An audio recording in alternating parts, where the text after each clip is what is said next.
Opening Hours with MyFin. Good morning. Opening ഹൗസിൻ്റെ പുതിയൊരു സെഷനിലേക്ക് എല്ലാ പ്രേക്ഷകരെയും സ്വാഗതം ചെയ്യുന്നു. Good morning sir. Happy morning Nikhil. ഇന്നലത്തെ ഒരു കനത്ത നിരാശയ്ക്ക് ശേഷം ഇന്നത്തായാലും ഇന്ത്യൻ മാർക്കറ്റിനെ സംബന്ധിച്ചിടത്തോളം ഒരു പോസിറ്റീവായിട്ടുള്ള ഒരു സ്റ്റാർട്ടിന് തന്നെ നിലവിലിപ്പോൾ സാധ്യമായിട്ടുണ്ട്. നിലവിലിപ്പോൾ നിഫ്റ്റി നോക്കുമ്പോൾ 0.5% മുകളിലുള്ള നേട്ടം ഉണ്ടാകുന്നു. ബാങ്ക് നിഫ്റ്റിയിലേക്ക് വരികയാണെങ്കിൽ 1% മുകളിലുള്ളൊരു നേട്ടവുമാണ് കാണാൻ സാധിക്കുന്നത്. ഓവർനൈറ്റ് ഉണ്ടായിരുന്ന US മാർക്കറ്റുകളുടെ പ്രകടനം നോക്കുകയാണെങ്കിലും വളരെ പോസിറ്റീവായിട്ടുള്ള ഒരു പ്രകടനം US മാർക്കറ്റുകളുടെ ഭാഗത്തു നിന്നും ഉണ്ടായിട്ടുണ്ടായിരുന്നു. നാസ്ഡാക്ക് ഒക്കെ തന്നെ എടുത്ത് പരിശോധിക്കുകയാണെങ്കിൽ ഏകദേശം 1% നേട്ടം നിലനിർത്താൻ വേണ്ടിയിട്ട് നാസ്ഡാക്കിന് സാധിച്ചിട്ടുണ്ടായിരുന്നു. S&P നോക്കുകയാണെങ്കിൽ 0.38% ഒരു നേട്ടവും രേഖപ്പെടുത്തി. US-നെ സംബന്ധിച്ചിടത്തോളം ഏറ്റവും ക്രിട്ടിക്കലായിട്ട് നമ്മൾ സൂചിപ്പിച്ചിരുന്ന ഒരു കാര്യമെന്ന് പറഞ്ഞെങ്കിൽ അവിടുത്തെ CPI കണക്കുകൾ പുറത്തു വരാൻ വേണ്ടിയിട്ട് പോകുന്നു എന്നതായിരുന്നു. നിലവിൽ CPI കണക്കുകൾ വന്നപ്പോൾ 3.5% എന്ന് പറഞ്ഞ ഒരു നിരക്കിൽ മാത്രമേ വന്നിട്ടുള്ളൂ. അതായത് പ്രതീക്ഷിച്ച രീതിയിൽ പണപ്പെരുപ്പം ഉണ്ടാകുമെന്ന് വെച്ചെങ്കിലും ഈ കണക്കുകളിൽ അത് കാണാൻ വേണ്ടിയിട്ട് സാധിക്കുന്നില്ല എന്നത് വലിയ രീതിയിലുള്ള ഒരു ആശ്വാസം തന്നെയാണ് നിലവിലിപ്പോൾ പകർന്നിരിക്കുന്നത്. കൂടാതെ US ഫെഡ് ചെയർമാൻ്റെ ഭാഗത്ത് നിന്ന് വന്നിരിക്കുന്ന വാക്കുകൾ പരിശോധിക്കുകയാണെങ്കിലും വിപണിക്ക് ആശ്വാസം നൽകുന്നു. മുൻ വർഷങ്ങളിലൊക്കെ ഉണ്ടായിരുന്ന പണപ്പെരുപ്പം ഒരു അവസാനിച്ച ഒരു അധ്യായമാണ് എന്നൊരു നിരക്കിലായിരുന്നു അദ്ദേഹം പറഞ്ഞു വെച്ചത് എന്നതും, കൂടാതെ സെമി കണ്ടക്ടർ ഓഹരികളിലൊക്കെ തന്നെ വീണ്ടും വലിയ രീതിയിലുള്ള ഒരു ബൈയിങ് ഹാബിറ്റ് കടന്നു വന്നതുമൊക്കെ തന്നെ US മാർക്കറ്റിനെ സംബന്ധിച്ചിടത്തോളം വലിയ ഒരു ആശ്വാസം പകരുന്ന ഒരു കാര്യമായിട്ട് നിലനിന്നു എന്നത് വളരെ വാസ്തവമാണ്. അതിൻ്റെ ഒരു പ്രതിഫലനം ഇന്ത്യൻ വിപണിയിലും നിലവിലിപ്പോൾ ഏഷ്യൻ വിപണികളിലും ഒക്കെ തന്നെ കാണാൻ വേണ്ടിയിട്ടും സാധിക്കുന്നുണ്ട്. എന്നാൽ ജിയോ പൊളിറ്റിക്കൽ ഫ്രണ്ടിലേക്ക് കടക്കുകയാണെങ്കിൽ കാര്യങ്ങൾ ഒട്ടും പോസിറ്റീവല്ല. 20% താരിഫ് എന്ന് പറഞ്ഞതിൽ നിന്ന് US പിന്മാറിയിട്ടുണ്ടെങ്കിലും പല രീതിയിലുള്ള ഒരു പ്രശ്നങ്ങൾ ഇപ്പോഴും നിലനിൽക്കുന്നു. ഇന്ത്യയെ സംബന്ധിച്ചിടത്തോളം വീണ്ടും വെല്ലുവിളികൾ ഉയർന്നു വരുന്നുണ്ട്. താരിഫ് 500% ആക്കാൻ വേണ്ടിയിട്ട് പോകും എന്ന രീതിയിലുള്ള ഒരു പ്രസ്താവന വരുന്നു. ഇന്നലെയും നമ്മൾ സൂചിപ്പിച്ചിട്ടുണ്ടായിരുന്ന ഒരു കാര്യമായിരുന്നു. അതുകൂടാതെ പല ഇമ്പോർട്ടൻ്റ് ആയിട്ടുള്ള റിപ്പോർട്ടുകളൊക്കെ തന്നെ വരുന്നു, റിസൾട്ടുകൾ വരുന്നു. ഇന്ത്യൻ മാർക്കറ്റ് നോക്കുകയാണെങ്കിലും അമേരിക്കൻ മാർക്കറ്റ് നോക്കുകയാണെങ്കിലും ഇന്നലെ വന്നിരുന്ന ബാങ്കിങ് റിപ്പോർട്ട്, അതായത് JP മോർഗൻ്റെയും ബാങ്ക് ഓഫ് അമേരിക്കയുടെയും റിപ്പോർട്ട് വലിയ രീതിയിലുള്ള ഒരു പോസിറ്റിവിറ്റി അമേരിക്കൻ മാർക്കറ്റിന് നൽകിയെങ്കിലും IBM ഉണ്ടായിരുന്ന ഒരു കനത്ത ഇടിവ് ഡോ ജോൺസിനെ സംബന്ധിച്ചിടത്തോളം ഒരു നിരാശ സമ്മാനിച്ചു. അങ്ങനെ പല രീതിയിലുള്ള ഒരു അപ്ഡേഷൻസ് ഒക്കെ തന്നെ നിലവിലിപ്പോൾ ലോകം എമ്പാടുമുള്ള വിപണികളിൽ നടക്കുന്നു. അതിൻ്റെ ഒക്കെ തന്നെ ഡീറ്റെയിൽസിലേക്ക് നമുക്ക് കടക്കേണ്ടതുണ്ട്. എന്നാൽ ആദ്യം പറയാനായിട്ടുള്ളത് ഇന്നലത്തെ സെമി ഫൈനലിനെ കുറിച്ചിട്ടായിരുന്നു. ഫ്രാൻസ് വേഴ്സസ് സ്പെയിൻ ആയിട്ടുള്ള ഒരു മത്സരം വളരെ അമേസിംഗ് ആയിട്ടുള്ള ത്രില്ലിംഗ് ആയിട്ടുള്ള സ്പെയിനിൻ്റെ ഒരു ഡോമിനേഷൻ ആണെന്നാണ് എൻ്റെ ഒരു പക്ഷം. Happy morning viewers. ഇന്നലെ ഒരു സത്യം പറയാലോ, ഞാൻ ശരിക്കും പറഞ്ഞാൽ ഫ്രാൻസ് ജയിക്കുന്നതാണ് പ്രതീക്ഷ. But even then that was a clinical performance by Spain. ഒരു രക്ഷയില്ലാത്ത പെർഫോമൻസ് ആയിരുന്നു എന്നുള്ള കാര്യത്തിൽ സംശയമില്ല. Anyway congratulation Spain, hard luck France എന്നുള്ള രീതിയിൽ നമുക്ക് പറഞ്ഞുകൊണ്ട് തന്നെ മുന്നോട്ട് പോകണം. ഇനി രണ്ടാമത്തെ സെമി ഫൈനൽസ് ഇന്ന് രാത്രി അഥവാ നാളെ വെളുപ്പിനാണ് സംഭവിക്കുന്നത്. The English is taking on the mighty Argentinians. അതെന്താവുന്ന യാതൊരു പിടിയില്ല എന്നുള്ളതാണ്. ഒരു കാര്യം ഞാൻ പറയാം, ഈ സ്റ്റേഡിയത്തിൽ നമ്മൾ കളി നടക്കുമ്പോഴേ അവിടെ ഒരുപാട് ഹോർഡിങ്സും ഈ അഡ്വർടൈസ്മെൻറ്റ്സും ഒക്കെ വയ്ക്കുന്നതിൽ അവിടെ കൽഷി എന്ന് പറയുന്ന ഒരു അഡ്വർടൈസ്മെൻ്റ് ഉണ്ട്. ശ്രദ്ധിച്ചാൽ മതി. KALSHI. ഈ കൽഷി എന്ന് പറയുന്നത് പ്രഡിക്ഷൻ മാർക്കറ്റാണ്. ഈ പ്രഡിക്ഷൻ മാർക്കറ്റിൽ ഇന്നലെ ഈ പറഞ്ഞ പോലെ ഫ്രാൻസിന് എഗെയിൻസ്റ്റ് സ്പെയിൻ ഫസ്റ്റ് ഗോൾ അടിച്ചോടുകൂടി നേരെ പ്രഡിക്ഷൻ മാർക്കറ്റിൽ സ്പെയിനിനായിരുന്നു കംപ്ലീറ്റ് ഓഡ്സും ഫേവർ ചെയ്ത്.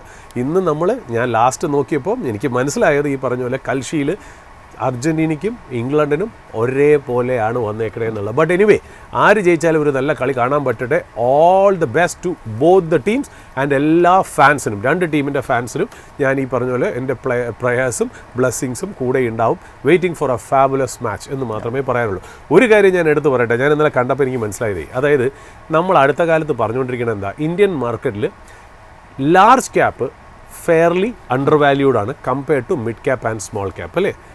മാർക്കറ്റിൽ നോക്കുമ്പോഴും സെമി ഫൈനൽസിലേക്ക് എത്തിയത് 4 ലാർജ് ബ്ലൂ ചിപ്പ് കമ്പനികളാണ് എന്നുള്ള ബ്ലൂ ചിപ്പ് ടീംസ് എന്ന് വേണമെങ്കിൽ പറയാം. അതായത് നമുക്കറിയാലോ, France, Argentina, Spain and England എത്തിയിരിക്കുന്നു എന്നുള്ളതാണ്. ഞാൻ ബെറ്റ് വെച്ചത് എന്നാലും I was rooting for 2 mid cap companies, basically Netherlands and Germany. അവർ നേരത്തെ തന്നെ ഔട്ടായി എന്നുള്ളത്. ബട്ട് വേറെ രസകരമായിട്ടുള്ളൊരു കാര്യം, വളരെ ചെറിയ സ്മോൾ ക്യാപ്പ് സ്റ്റോക്സ് ആയിട്ടുള്ള Cabo Verde, Japan, Morocco, Ghana, Egypt, Congo, അങ്ങനെ ഒരുപാട് രാജ്യങ്ങൾ നന്നായിട്ട് പെർഫോം ചെയ്തു എന്നുള്ള. ബട്ട് ഈവൻ ദെൻ ലാസ്റ്റ് വന്നത് top 4 ranking blue chip teams തന്നെയാണ് എന്നുള്ളതാണ് നമ്മൾ ശ്രദ്ധിക്കേണ്ടത്. ഇനി ഒരു ലൂസേഴ്സ് ഫൈനൽ ഉണ്ടാവുമായിരിക്കാം, അതും കൂടി കാണേണ്ടി വരും എന്നുള്ളത്. Anyway back to the markets. That was a good match. പ്രേക്ഷകർ വീണ്ടും ക്ഷമിക്കണം, ഈ പറഞ്ഞ പോലെ കുറച്ച് ക്ഷീണമുണ്ട് ഉറക്കത്തിൻ്റെ കാര്യത്തിൽ. ഇന്നും ഇത് തന്നെ നമ്മൾ കണ്ടിന്യൂ ചെയ്യുന്നതാണ് പ്രതീക്ഷിക്കുന്നത് എന്നുള്ള. Okay, US stock markets and bond markets took A breather. അതായത് ഒരുപാട് പ്രഷർ മാർക്കറ്റിൽ നിന്ന് മാറിയതുപോലെയാണ് ഇന്ന് രാവിലെ നമ്മൾ മാർക്കറ്റ് നോക്കുമ്പോൾ നിഫ്റ്റി നല്ല രീതിയിൽ ഒരു പുൾ ബാക്ക് നടന്നിരിക്കുന്നു എന്നുള്ള. എന്താണ് കാരണം?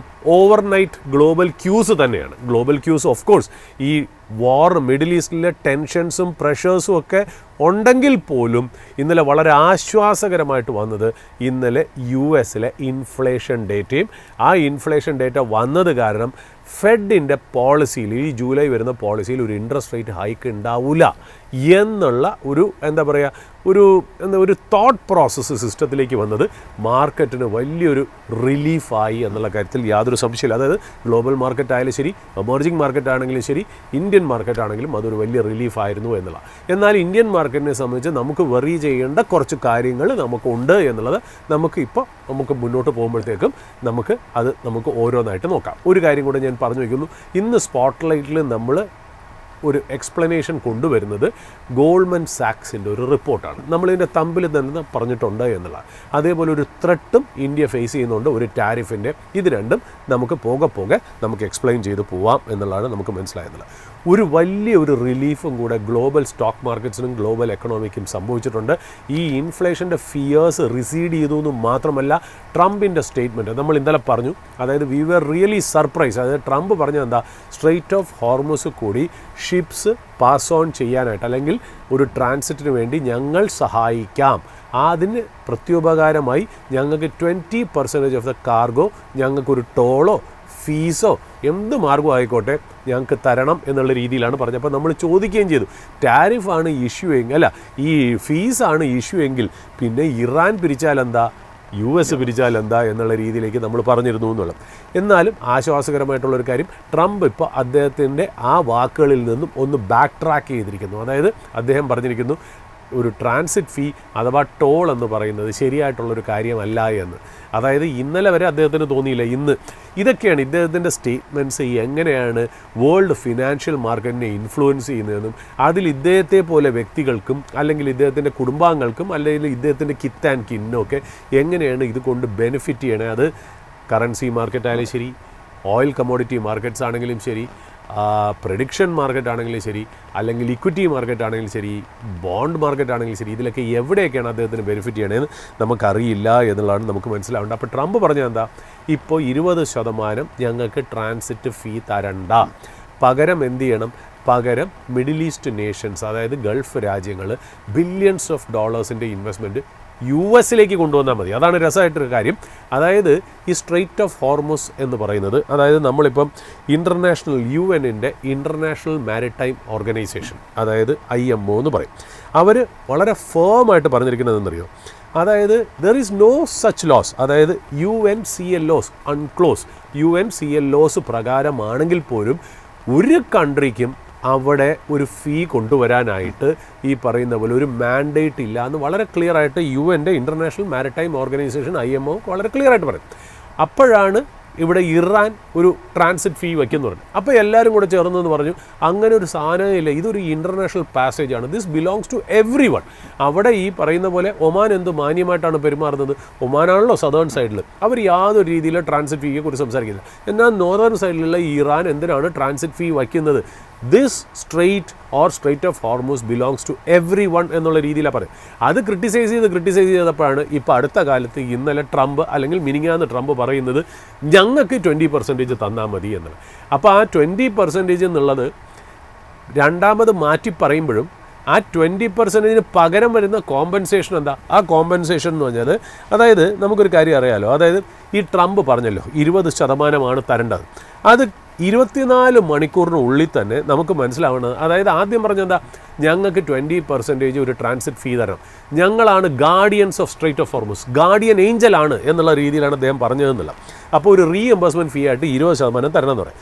അപ്പോൾ ഈ 24 മണിക്കൂറിനുള്ളിൽ ഈ അറബ് ഗൾഫ് രാജ്യങ്ങളിലെ ലീഡേഴ്സ്, എസ്പെഷ്യലി സൗദി, UAE പോലെയുള്ള രാജ്യങ്ങളിൽ നിന്ന് വിളിച്ചിട്ട് ഒരു ട്രംപായിട്ട് ഒരു ഓൾട്ടർനേറ്റ് ഡീല് നെഗോഷിയേറ്റ് ചെയ്തു എന്നാണ് പറയുന്നത്. അതായത് എന്താണ്, നമ്മൾ പകരം, അതായത് ട്രാൻസിറ്റ് ഫീ വയ്ക്കരുത്, പകരം ഞങ്ങൾ കൂടുതൽ dollars, billions and billions of dollars അമേരിക്കയിൽ ഇൻവെസ്റ്റ് ചെയ്യാം എന്നുള്ള. ഒന്ന് ആലോചിച്ച് നോക്കൂ എങ്ങനെ ഈ സിറ്റുവേഷൻ മാറി എന്ന് പറയാം. അതായത് ഈ US-ൻ്റെ സ്ട്രാറ്റജി ഉണ്ടല്ലോ, ഒരു മാരിടൈം ഷിപ്പിംഗ് ഫീൽഡിൽ നിന്നും മാറി ഒരു structured long term trade and investment എഗ്രിമെൻറ്റിലേക്ക് മാറി. അതായത് ലോകത്തെല്ലാവർക്കും അവകാശപ്പെട്ട സ്ട്രെയ്റ്റ് ഓഫ് ഹോർമോസിൽ നിന്ന് പിരിക്കാൻ പോകുന്ന കാശ് അത് വിടൂ, അത് പിരിക്കാനുള്ള അധികാരം അമേരിക്കയ്ക്ക് ഇല്ല എന്നുള്ള ഒന്നാമത്തെ കാര്യം. രണ്ടാമത്തെ കാര്യം, ഞങ്ങളത് വേണ്ടാന്ന് വെച്ചു എന്ന് അമേരിക്ക പറഞ്ഞിട്ട് അതിന് പകരമായിട്ട് ഞങ്ങളുടെ രാജ്യത്തിൽ ഇൻവെസ്റ്റ് ചെയ്താൽ മതി, വേറെ രാജ്യങ്ങൾക്കൊന്നുമില്ല.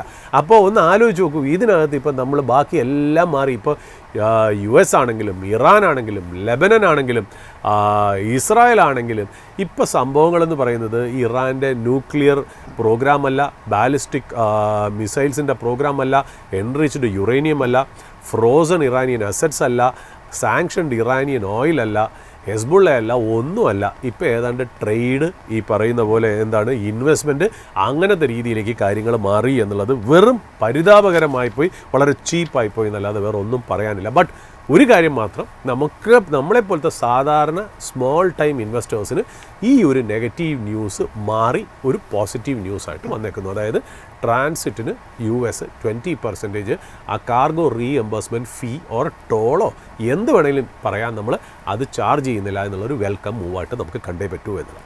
വാൾ സ്ട്രീറ്റിലേക്ക് നമ്മൾ വരികയാണെങ്കിൽ ഗ്ലോബൽ ക്യൂ എന്നുള്ള രീതിയിൽ because of all these kind of positive news Wall Street traded higher. S&P 500 was up by 0.38%, Nasdaq plus 0.9%, Dow Jones plus 0.2% എന്നുള്ള. ഞാൻ ഇന്ന് 8 മണി രാവിലെ ഇന്ത്യൻ സ്റ്റാൻഡേർഡ് ടൈം നോക്കിയപ്പോൾ US ഫ്യൂച്ചേഴ്സ് വലിയ കുഴപ്പമില്ലാതെ പോസിറ്റീവ് തന്നെ 3 ഇൻഡിസസ് നിൽക്കുന്നു എന്നുള്ളത് വെൽക്കം ആയിട്ടുള്ള ഒരു ഗ്ലോബൽ ക്യൂ ആണെന്ന് ഞാൻ പ്രത്യേകം എടുത്ത് പറയുന്നു. ഇന്നലെ US semiconductor chip memory stocks നല്ല അസല് രീതിയിൽ പെർഫോം ചെയ്തു എന്നാണ് മനസ്സിലാക്കേണ്ടത്. ഞാൻ നോക്കുമ്പോൾ NVIDIA was up by 4%, Micron was up by 4.9%, SanDisk plus 5%, SK Hynix plus 27.29%. നമ്മുടെ ഇന്നലത്തെ സ്പോട്ട്ലൈറ്റ് സ്റ്റോക്കാണ്, അതൊന്നും അറിഞ്ഞിട്ടൊന്നുമല്ല, അതങ്ങനെ നടന്നു എന്ന് മാത്രം. AMD plus 2.57%, Intel plus 4.5%, Meta plus 0.6%, Dell plus 7.12%. അവിടെ ഫിനാൻഷ്യൽ സ്റ്റോക്സ് നമ്മൾ പറഞ്ഞല്ലോ, ഈ പറഞ്ഞ പോലെ റിസൾട്ട്സ് വന്നു തുടങ്ങി ഓരോ ഫിനാൻഷ്യൽ കമ്പനികളുടെയും. ഗോൾഡ്മാൻ സാക്സ് was up by around plus 9%, JP Morgan plus 2.5%. ഇന്നലെ മാർക്കറ്റിൽ മെയിൻ ടെക് കമ്പനി ലൂസേഴ്സായിട്ട് വരണമെങ്കിലും വലിയ ഒരു ലൂസറായിട്ട് നമുക്ക് പറയാനില്ല. ആപ്പിൾ എന്ന് പറയുന്നത് -0.77% ഡൗൺ ആണ്, മൈക്രോസോഫ്റ്റ് 1.55% ഡൗൺ ആണ്, ഓറക്കിൾ -2.74% ഡൗൺ ആണ്. ബട്ട് ഒരു ഇമ്പോർട്ടൻറ്റ് പോയിൻ്റ്, ആ ഒരു കമ്പനിയുടെ ഷെയർ പ്രൈസ് അല്ലെങ്കിൽ അവിടുന്ന് വരുന്ന ആ ഗ്ലോബൽ കമ്പനിയുടെ ന്യൂസ്, അമേരിക്കൻ കമ്പനിയുടെ ന്യൂസ് നമ്മുടെ ഇന്ത്യൻ IT സെക്ടറിനെ എങ്ങനെ ബാധിക്കും എന്നുള്ളത് ഒരു ക്യൂ ആയിട്ട് വളരെ സിഗ്നിഫിക്കൻ്റ് ആയിട്ട് തന്നെ കിടക്കുന്നു.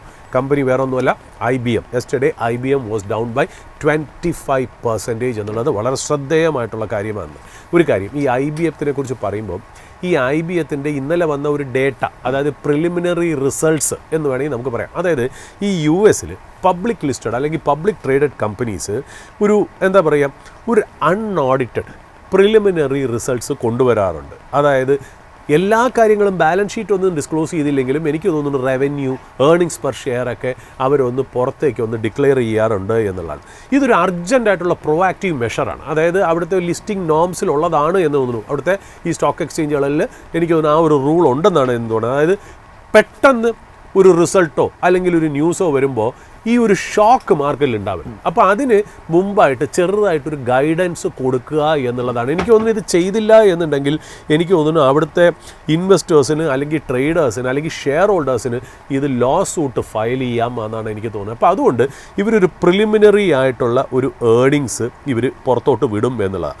അപ്പോൾ നമുക്ക് എന്തുകൊണ്ടാണ്, അതായത് ഇപ്പം അവിടെ ഒരുപാട് അനലിസ്റ്റുകൾ ഒരു സ്റ്റോക്കിനെ കുറിച്ച് ഒരു എസ്റ്റിമേഷൻ അല്ലെങ്കിൽ ഒരു ഫോർകാസ്റ്റ് ഒക്കെ പറഞ്ഞിരിക്കും. അപ്പം മാനേജ്മെൻറ്റിന് മനസ്സിലാവുകയാണ് മാർക്കറ്റ് എക്സ്പെക്റ്റ് ചെയ്യുന്ന ഫോർകാസ്റ്റ് അല്ലെങ്കിൽ എക്സ്പെക്റ്റഡ് ഏർണിങ്സിനെക്കാളും വളരെ സിഗ്നിഫിക്കൻ്റ്ലി ലോവർ ആയിട്ടുള്ള ഒരു ഇമ്പാക്റ്റ് ഇപ്രാവശ്യത്തെ റിസൾട്ടിലുണ്ട് എന്നുണ്ടെങ്കിൽ ഒരു പ്രോആക്റ്റീവ് വാർണിംഗ് എന്ന രീതിയിൽ, ഒരു അർജൻറ്റ് വാർണിംഗ് എന്നുള്ള രീതിയിൽ ഈ പറയുന്ന പോലെ പ്രിലിമിനറി അൺഓഡിറ്റഡ് ആയിട്ടുള്ള റിസൾട്ട്സ് പുറത്തു വിടാറുണ്ട് എന്നുള്ളതാണ്. അതായത് ഇല്ലെങ്കിൽ ഷെയർ ഹോൾഡേഴ്സ് കേസ് കൊടുത്താൽ വിത്ത് ഓഫ് മെറ്റീരിയൽ ഇൻഫർമേഷൻ എന്നുള്ള ഒരു പ്രശ്നത്തിൽ ഈ കമ്പനി വലിയ പ്രശ്നത്തിൽ പെടും എന്നുള്ള കാര്യം. അപ്പോൾ നമുക്കറിയാലോ, ശരിക്കും ഇന്നലെ 14 ജൂലൈയിൽ അവർ ഈ പറഞ്ഞ പോലെ പ്രിലിമിനറി റിസൾട്ട്സ് പുറത്തോട്ട് വിട്ടു. ശരിക്കും അവർക്ക് 22 ജൂലൈയിലേക്കേ വരേണ്ട കാര്യമുള്ളൂ. അപ്പോൾ പ്രിലിമിനറി Q2 റിസൾട്ട്സ് പറയുന്നത് നമ്മളതിനകത്ത് റവന്യൂ EPS ഒന്നും ഞാൻ വലിയ ഇമ്പോർട്ടൻസ് നോക്കുന്നില്ല. ഒരു കമ്പനിയെ സംബന്ധിച്ച് ഒരു ക്വാർട്ടറിൽ ഒരു റിസൾട്ട് മോശമാവുക നല്ല ആവുക എന്ന് പറഞ്ഞാൽ ഒരുപാട് കാരണങ്ങളുണ്ടാകും. നമ്മളൊരു കമ്പനി ഒരു ലോങ് ടേം ഇൻവെസ്റ്ററിൻ്റെ പോയിന്റ് ഓഫ് വ്യൂവിൽ നോക്കുമ്പോൾ ഒരു സിംഗിൾ ക്വാർട്ടർ ഒന്നും നമുക്ക് വലിയ ഇമ്പോർട്ടൻ്റ് ആയിട്ട് വരില്ല. നമുക്കൊരു ഇയർലി, അതും ഒരു ഇയർ ചിലപ്പോൾ ഒരു അൺയൂഷ്വൽ ഇയർ ആവാം. ഒരു കണ്ടിന്യൂസ് ആയിട്ട് 2 to 3 ഇയേഴ്സിൽ അതിന് ഏർണിങ്സിന് ചേഞ്ച് വരണമെങ്കിലാണ് നമ്മളൊന്ന് ശ്രദ്ധിക്കുക. സാറിന് ഞാൻ ലോങ് ടേം ഇൻവെസ്റ്റേഴ്സിൻ്റെ കാര്യമാണ് പറയുന്നത് കേട്ടോ. അല്ല, ട്രേഡിങ്ങിനൊക്കെ ആണെങ്കിൽ നമുക്ക് ഒരു ക്വാർട്ടറും നമുക്ക് വളരെ ഇമ്പോർട്ടൻ്റ് ആണ് എന്നുള്ളത് നമുക്ക് നന്നായിട്ട് അറിയാമെന്നുള്ളത്. അപ്പോൾ ഇന്നലെ ഏർണിങ്സിനെക്കാട്ടിലും ഈ IBMൻ്റെ CEO ആയിട്ടുള്ള അരവിന്ദ് കൃഷ്ണ അദ്ദേഹത്തിൻ്റെ ഒരു എക്സ്പ്ലനേഷൻ അല്ലെങ്കിൽ ഒരു നോട്ടിലാണ് നമ്മൾ പറയുന്നത്. അതായത് അദ്ദേഹം പറയുന്ന ഒരു കാര്യമുണ്ട്. അതായത് അമേരിക്കയിലെ എൻ്റർപ്രൈസസ് അല്ലെങ്കിൽ corporates are reprioritising their capital expenditure. Reprioritising എന്ന് പറഞ്ഞാൽ എന്താ? ക്യാപിറ്റൽ എക്സ്പെൻഡിച്ചർ അവർ ചെയ്യുന്നുണ്ട്, പക്ഷേ അവർ നേരത്തെ എവിടെയാണോ പ്രയോറിറ്റി ആയിട്ട് അവർ ചെയ്യുന്നത് അത് മാറ്റി വേറൊരു സ്ഥലത്തേക്ക് കൊടുക്കുന്നു എന്നുള്ള രീതിയിലാണ് പറയുന്നത് എന്നുള്ള. അപ്പോൾ പറയുന്നതിൻ്റെ അർത്ഥം ഇതാണ്, അവിടുത്തെ കോർപ്പറേറ്റ് ക്ലയൻസ്, IBMൻ്റെ കോർപ്പറേറ്റ് ക്ലയൻസ് എന്ന് പറഞ്ഞാൽ ലാർജ് ഇൻസ്റ്റിറ്റ്യൂഷനാണ്. അത് ചിലപ്പോൾ ഒരു ഇൻഷുറൻസ് കമ്പനി ആയിരിക്കാം, അല്ലെങ്കിൽ ഒരു ബാങ്കിങ് കമ്പനി ആയിരിക്കാം, ഇൻവെസ്റ്റ്മെൻറ്റ് മാനേജ്മെൻറ്റ് കമ്പനി ആയിരിക്കാം, സ്റ്റീൽ കമ്പനി ആയിരിക്കാം, എന്തോ ആയിക്കോട്ടെ, അവിടുത്തെ വേണ്ടിയിട്ട് സോഫ്റ്റ്വെയർ സർവീസസ് ചെയ്തു കൊടുക്കുന്ന കമ്പനിയാണല്ലോ IBM. അപ്പോൾ IBMൻ്റെ ക്ലയൻസ്, അതായത് കോർപ്പറേറ്റ് ക്ലയൻസ്, അവരുടെ മാസീവ് ബഡ്ജറ്റ്, അതായത് ആ പർച്ചേസിൻ്റെ മാസീവ് ഇയർലി ബഡ്ജറ്റ് അവർ കൂടുതലും ഈ പറയുന്ന പോലെ സോഫ്റ്റ്വെയർ സർവീസസിലേക്ക് അല്ല കൊടുത്തത്. പകരം അവർ ഹാർഡ്വെയർ സർവീസസിലേക്കാണ് കൊടുത്തത്. ഹാർഡ്വെയർ എന്ന് പറയുമ്പോൾ ഏതാ? നമുക്കറിയാലോ, ഈ ഡേറ്റാ സെൻറ്റർ AI ഹാർഡ്വെയർ ഒക്കെ ഇല്ലേ, അതായത് chips, semi conductors, memory, storage, server പോലെയുള്ള സാധനങ്ങളിലേക്കാണ്, ഹാർഡ്വെയറിലേക്കാണ് അലോക്കേറ്റ് ചെയ്ത് സോഫ്റ്റ്വെയർ സർവീസസിലേക്ക് അല്ല എന്നുള്ളത്. അതായത് എന്തുകൊണ്ടാണ് അവരെ സംബന്ധിച്ച്, കമ്പനികളെ സംബന്ധിച്ച്, അതായത് എൻ്റർപ്രൈസ് ക്ലയൻസ് ഓഫ് IBM പേടിക്കുന്നത് എന്താണെന്ന് വെച്ചാൽ, ഇത് ഇപ്പോൾ ഭയങ്കര വലിയ ഡിമാൻഡാണ് ഈ ഹാർഡ്വെയറിന്. അപ്പോൾ ഭാവിയിൽ ഇതിനൊരു ഷോർട്ടേജ് വരാൻ ചാൻസ് ഉണ്ടോ? ഷോർട്ടേജ് വരികയാണെങ്കിൽ ഇതിൻ്റെ പ്രൈസസ് ഭയങ്കരമായിട്ട് കയറിപ്പോവും എന്നുള്ള. അപ്പോൾ ആ ഫിസിക്കൽ ഹാർഡ്വെയറിൻ്റെ അല്ലെങ്കിൽ ആ ഫിസിക്കൽ ഇൻഫ്രയുടെ ഒരു സപ്ലൈ കൺസ്ട്രെയിൻ കണ്ടുകൊണ്ട് ഇതെല്ലാം പർച്ചേസ് ലോക്ക് ചെയ്ത് വെച്ചേക്കണം. എല്ലാം നമ്മൾ ഇന്നലെ SK ഹൈനിക്സിൻ്റെ കാര്യം തന്നെ പറഞ്ഞില്ലേ, 2026 അവർ ഉണ്ടാക്കിയിരിക്കുന്ന ഈ പറയുന്ന പോലെ DRAM, NAND, high bandwidth memories എല്ലാം പർച്ചേസ് ലോക്ക് ചെയ്ത് കഴിഞ്ഞു, മേടിച്ച് കഴിഞ്ഞു. അത് കൂടുതലും മേടിച്ചത് NVIDIA ആണെന്ന് ഇന്നലെ പറഞ്ഞ പോലെ ഇവിടെ കോർപ്പറേറ്റ് ക്ലയൻസ്, IBMൻ്റെ കോർപ്പറേറ്റ് ക്ലയൻസും ഇതേപോലത്തെ സ്ഥിതിവിശേഷമാണ് ചെയ്തത് എന്നുള്ളതാണ് മനസ്സിലായത്. അതായത് ഒരു റാപ്പിഡ് ആയിട്ടുള്ള ക്യാപിറ്റൽ ഡൈവേർഷൻ. ഇത്രയും നാൾ എങ്ങോട്ടേക്ക് ആണ് ക്യാപിറ്റൽ ഇൻവെസ്റ്റ് ചെയ്തത്? അതായത് കമ്പനീസ് അവരുടെ IT ബഡ്ജറ്റ് നല്ല രീതിയിൽ ഇൻക്രീസ് ചെയ്താൽ മാത്രമേ അവിടെ അവർക്ക്, അതായത് ഒരു കമ്പനിക്ക് പ്രത്യേകമായിട്ട് ഒരു ആപ്ലിക്കേഷൻ വേണം, അല്ലെങ്കിൽ എക്സിസ്റ്റിംഗ് ആപ്ലിക്കേഷനിൽ ഒരു പ്ലഗിൻ വേണം, അല്ലെങ്കിൽ ഒരു API വേണം, ഇങ്ങനത്തെയൊക്കെ വേണം. അല്ലെങ്കിൽ ഇതിനെ കംപ്ലീറ്റ് ആയിട്ട് AI ആയിട്ട് പിവോട്ട് ചെയ്യണം, അല്ലെങ്കിൽ ഒരു AI കോ പൈലറ്റ് ഉണ്ടാക്കണം, AI ഏജൻറ്റ് ഉണ്ടാക്കണം, ടാസ്ക് ഓട്ടോമേറ്റ് ചെയ്യണം, ടെസ്റ്റിംഗ് പ്രോസസ്സ് ഇൻക്രീസ് ചെയ്യണം, ബഗ്സ് ക്ലിയർ ചെയ്യണം. ഇങ്ങനെയൊക്കെയുള്ള കാര്യത്തിന് വേണ്ടിയിട്ട് IT ബഡ്ജറ്റ് അവർ സാധാരണ അലോക്കേറ്റ് ചെയ്യും. പക്ഷേ അത് അലോക്കേറ്റ് ചെയ്ത പൈസ കംപ്ലീറ്റ് ഹാർഡ്വെയറിലേക്ക് പോയി എന്നുള്ളതാണ് ഇമ്പോർട്ടൻ്റ് ആയിട്ടുള്ള ഒരു കാര്യം. ഇന്ത്യൻ IT കമ്പനീസ് സോഫ്റ്റ്വെയർ കമ്പനീസാണ്, SaaS കമ്പനീസാണ്. അവിടെ നിന്ന് ഉണ്ടായിരിക്കുന്ന ഒരു ഷിഫ്റ്റാണ് ഈ ഫോളിൻ്റെ, ഇന്ത്യൻ ITയുടെ ഒരു ഫോളിൻ്റെ കാരണമെന്നാണോ? ഇപ്പോൾ അതൊരു നീജർക്ക് റിയാക്ഷനായിട്ട് വരാം. കാര്യം എന്ന് വെച്ചാൽ ഈ IBMനെ പോലത്തെ കമ്പനി എന്ന് പറയുന്നത് അവർ എൻ്റർപ്രൈസുകൾക്ക് നല്ല രീതിയിലുള്ള സോഫ്റ്റ്വെയർ സർവീസസ് കൊടുക്കുന്ന ഒരു കമ്പനി തന്നെയാണ് എന്നുള്ള. അതിനകത്ത് ഈ അരവിന്ദ് കൃഷ്ണയുടെ വാക്കുകളിൽ ഒരു കാര്യം കൂടെ പറയുന്നുണ്ട്. IBMൻ്റെ വലിയ ക്ലയൻസ് ആയിട്ടുള്ള ഡീലൊക്കെ ക്ലോസ് ചെയ്യാനായിട്ട് ഒരുപാട് താമസിക്കുന്നു. അതായത് ഏർണിങ്സിൻ്റെ കാര്യത്തിൽ ഒരു വിസിബിലിറ്റിയോ ഒരു കൺസിസ്റ്റൻസിയോ ഇല്ല. വരില്ല എന്നല്ല, എന്നാലും first round of purchase complete AI ഹാർഡ്വെയറിലേക്ക് പോകുന്നു, സോഫ്റ്റ്വെയറിലേക്ക് വരുന്നില്ല എന്നുള്ളതാണ് മനസ്സിലാവുന്നത്. അതായത് വളരെ വലിയ രീതിയിലുള്ള ക്യാപിറ്റൽ എക്സ്പെൻഡിച്ചർ അങ്ങോട്ട് പോകുന്നു. രണ്ടാമത് ഒരു കാര്യം കൂടെ അരവിന്ദ് കൃഷ്ണയുടെ വാക്കുകളിലുണ്ട്. അദ്ദേഹം പറയുന്നത് വെച്ചാൽ ഇത് മാത്രമല്ല കേട്ടോ, AI ഹാർഡ്വെയറിലേക്ക് ബൈ ചെയ്യുക എന്നുള്ളത് മാത്രമല്ല, സൈബർ സെക്യൂരിറ്റിയുടെ കാര്യത്തിലും വളരെ വലിയ ഡിസ്റ്റർബ്ഡ് ആണ് എൻ്റർപ്രൈസസ് എന്നാണ്. അതായത് നമുക്കൊരു കാര്യം മനസ്സിലാക്കി, ഇപ്പോൾ ഈ സൈബർ സെക്യൂരിറ്റി എന്ന് പറഞ്ഞാൽ നമുക്കറിയാലോ, ഇപ്പോൾ ഓരോ ആർട്ടിഫിഷ്യൽ ഇൻ്റലിജൻസ് കമ്പനികൾ ഉണ്ടാക്കുന്ന കോപ്പൈലറ്റുകൾ അല്ലെങ്കിൽ ഏജൻറ്റുകൾ ഇപ്പോൾ വലിയ രീതിയിലുള്ള സോഫ്റ്റ്വെയർസിൽ എക്സിസ്റ്റിംഗ് ആയിട്ടുള്ള കമ്പനിയുടെ സോഫ്റ്റ്വെയർസിലെ ഫ്ലോസ് കണ്ടുപിടിക്കാൻ വലിയ മിടുക്കന്മാരായിട്ടുള്ള ആ AI ഏജൻറ്റുകളൊക്കെ വന്നു തുടങ്ങി എന്നുള്ളതാണ്, കോപ്പൈലറ്റുകളൊക്കെ വന്നു തുടങ്ങി എന്നുള്ളത് ഇമ്പോർട്ടൻ്റ് ആയിട്ടുള്ളൊരു കാര്യം തന്നെയാണെന്നുള്ളത്. അപ്പോൾ ആ AIയുടെ ഒരു അതിപ്രസരം കാരണം അവരുടെ എക്സിസ്റ്റിംഗ് സോഫ്റ്റ്വെയറിൽ എന്തെങ്കിലും ബ്രീച്ചസ് ഉണ്ടാവുമോ എന്നുള്ളൊരു സൈബർ സെക്യൂരിറ്റി എൻ്റർപ്രൈസസിനെ പേടിക്കുന്നു. അതുകൊണ്ട് സൈബർ സെക്യൂരിറ്റിയിലേക്കും അവർ കാശ് കൂടുതൽ ഇടുന്നു എന്നുള്ള. പിന്നെ ഒരു കാര്യം കൂടെ നമുക്ക് ആലോചിക്കാം, ജിയോ പൊളിറ്റിക്സിൻ്റെ ഇഷ്യൂ നടക്കുമ്പോൾ ഇപ്പോൾ അമേരിക്കയ്ക്ക് ഒരുപാട് രാഷ്ട്രങ്ങളായിട്ട് ഇപ്പോൾ എതിർപ്പുണ്ട്. റഷ്യ അമേരിക്കയുടെ ഓപ്പോസിറ്റ് നിൽക്കുന്ന ഒരു രാജ്യമാണ്, ചൈന ഓപ്പോസിറ്റ് നിൽക്കുന്ന രാജ്യമാണ്. ഇപ്പോൾ ഈ പറയുന്ന പോലെ ഇറാനും ഈ പറയുന്ന പോലെ ലെബനനും ഒക്കെ ഈ US-നെ എഗെയിൻസ്റ്റായി. അപ്പോൾ US-ലെ ഫിനാൻഷ്യൽ ഇൻസ്റ്റിറ്റ്യൂഷനും ലാർജ് കോർപ്പറേഷൻസിൻ്റെയൊക്കെ സോഫ്റ്റ്വെയറിലേക്ക് ഇവർ ബ്രീച്ച് ചെയ്ത് കയറാനായിട്ട് എന്തെങ്കിലും സാധനം ഉപയോഗിക്കുമെന്നുള്ള, അതായത് നമ്മൾ പറയില്ലേ ഒരു IT ടെററിസം, അതായത് ടെക്നോളജി ടെററിസം. ഈ പറഞ്ഞിരിക്കുന്ന ടെക്നോളജിക്കൽ ടെററിസം ഹാക്കിങ്ങിലും ഒക്കെ തന്നെ വളരെ പ്രാവീണ്യമുള്ള രാജ്യങ്ങളാണ്. ആബ്സല്യൂട്ട്ലി. അപ്പോൾ അതൊക്കെ പേടിച്ചിട്ടായിരിക്കും ഇതൊക്കെ അവരൊന്ന് ഹോൾഡ് ചെയ്ത് വെക്കണമെന്നുള്ള. പിന്നെ അത് മാത്രമല്ല, ഇപ്പോൾ ഈ IBM-ൻ്റെ കാര്യത്തിൽ HSBC-യെ പോലത്തെ വലിയ ഇൻവെസ്റ്റ്മെൻറ്റ് ബാങ്കിങ് കമ്പനീസ് അല്ലെങ്കിൽ ഫോറിൻ ബ്രോക്കറേജസ് ഒരു ഡൗൺ ഗ്രേഡ്, അതായത് ഹോൾഡ് എന്ന് പറഞ്ഞു കൊടുത്തിരിക്കുന്ന റേറ്റിംഗിൽ നിന്ന് റെഡ്യൂസ് എന്ന് പറയുന്ന റേറ്റിംഗിലേക്ക് വന്നു. അതായത് ടാർഗറ്റ് ഏതാണ്ട് $231 നിന്ന് $191 ആയിട്ട് ഡൗൺ ഗ്രേഡ് ചെയ്തു എന്നുള്ള കാര്യം കൂടി നമ്മളൊന്ന് മനസ്സിലാക്കി വെക്കണം എന്നുള്ള. അപ്പോൾ there is A massive Kapex shift. ഈ കാപ്പെക്സ് ഷിഫ്റ്റ് നടക്കുന്നതിൻ്റെയോടുകൂടി ഒരു വെൽത്ത് ഷിഫ്റ്റും സ്റ്റോക്ക് മാർക്കറ്റിൽ നടക്കും എന്നുള്ളതാണ് നമ്മൾ ശ്രദ്ധിക്കുന്നത്. അതായത് ഇപ്പോൾ നമ്മൾ എന്തുകൊണ്ടാണ് നമ്മുടെ ഗ്ലോബൽ മാർക്കറ്റ്സിൽ ഏത് രാജ്യവും ആയിക്കോട്ടെ, ഏത് രാജ്യത്തിലാണെങ്കിലും ഏറ്റവും കൂടുതൽ വെൽത്ത് ക്രിയേറ്റേഴ്സ് ആയിട്ടുള്ള ഈ AI ഡേറ്റാ സെൻറ്റർ ഹാർഡ്വെയർ കമ്പനികൾ ഏറ്റവും കൂടുതൽ വെൽത്ത് ക്രിയേറ്റ് ചെയ്യുന്നത് എന്താ? വെൽത്ത് ക്രിയേറ്റ് ചെയ്യുന്നത് എന്താ വെച്ചാൽ രണ്ട് കാര്യങ്ങളാണ്. Enterprises are right now spending too much of capex on buying these products. അപ്പോൾ എൻ്റർപ്രൈസുകളുടെ, അതായത് ഒരു നോർമൽ, അത് ഫിനാൻഷ്യൽ ഇൻസ്റ്റിറ്റ്യൂഷൻ ആയിക്കോട്ടെ, ബാങ്കിങ് ആയിക്കോട്ടെ, ഇൻഷുറൻസ് ആയിക്കോട്ടെ, ഓട്ടോ കമ്പനി ആയിക്കോട്ടെ, സ്റ്റീൽ കമ്പനി ആയിക്കോട്ടെ, എന്തോ ആയിക്കോട്ടെ, അവരെല്ലാവരും ഇൻവെസ്റ്റ്മെൻറ്റ് ഫേസിലാണ്. അതായത് AIയുടെ ഹാർഡ്വെയർ ഡിപ്ലോയ് ചെയ്യാനുള്ള ഇൻവെസ്റ്റ്മെൻറ്റ് ഫേസാണ് എന്ന്. എന്നാൽ അവിടുന്ന് വെൽത്ത് ട്രാൻസ്ഫർ ചെയ്ത് ഇപ്പുറത്ത് ഈ സെമി കണ്ടക്ടറും ചിപ്പും മെമ്മറി ഉണ്ടാക്കുന്ന കമ്പനികൾക്ക് പ്രോഫിറ്റായിട്ട് വരുന്നു. അതായത് ഈ കമ്പനികൾക്ക് ക്യാഷ് ഫ്ലോ സൈക്കിളും മറ്റുള്ള കമ്പനിക്ക് ഇൻവെസ്റ്റ്മെൻറ്റ് കാപ്പെക്സ് സൈക്കിളും. So there is a wealth shift from investment capex cycle companies to cash flow companies എന്നുള്ള രീതിയിലാണ് മാർക്കറ്റിൽ ആ ട്രേഡ് സെറ്റപ്പ് നിൽക്കുന്നത്. ഇന്ത്യൻ IT കമ്പനികളുടെ കാര്യത്തിലേക്ക് വരികയാണെങ്കിൽ ഇന്നത്തെ ഒരു ട്രേഡിംഗ് നോക്കുകയാണെങ്കിൽ ഇടിവാണ്. പക്ഷേ IT-യെ സംബന്ധിച്ചിടത്തോളം നമ്മൾ പറഞ്ഞിരിക്കുന്ന ഒരു കാര്യം വളരെ ഫെയർലി വാല്യൂഡ് ആയിട്ട് തന്നെയാണ് നിലനിൽക്കുന്നത് എന്നതാണ്.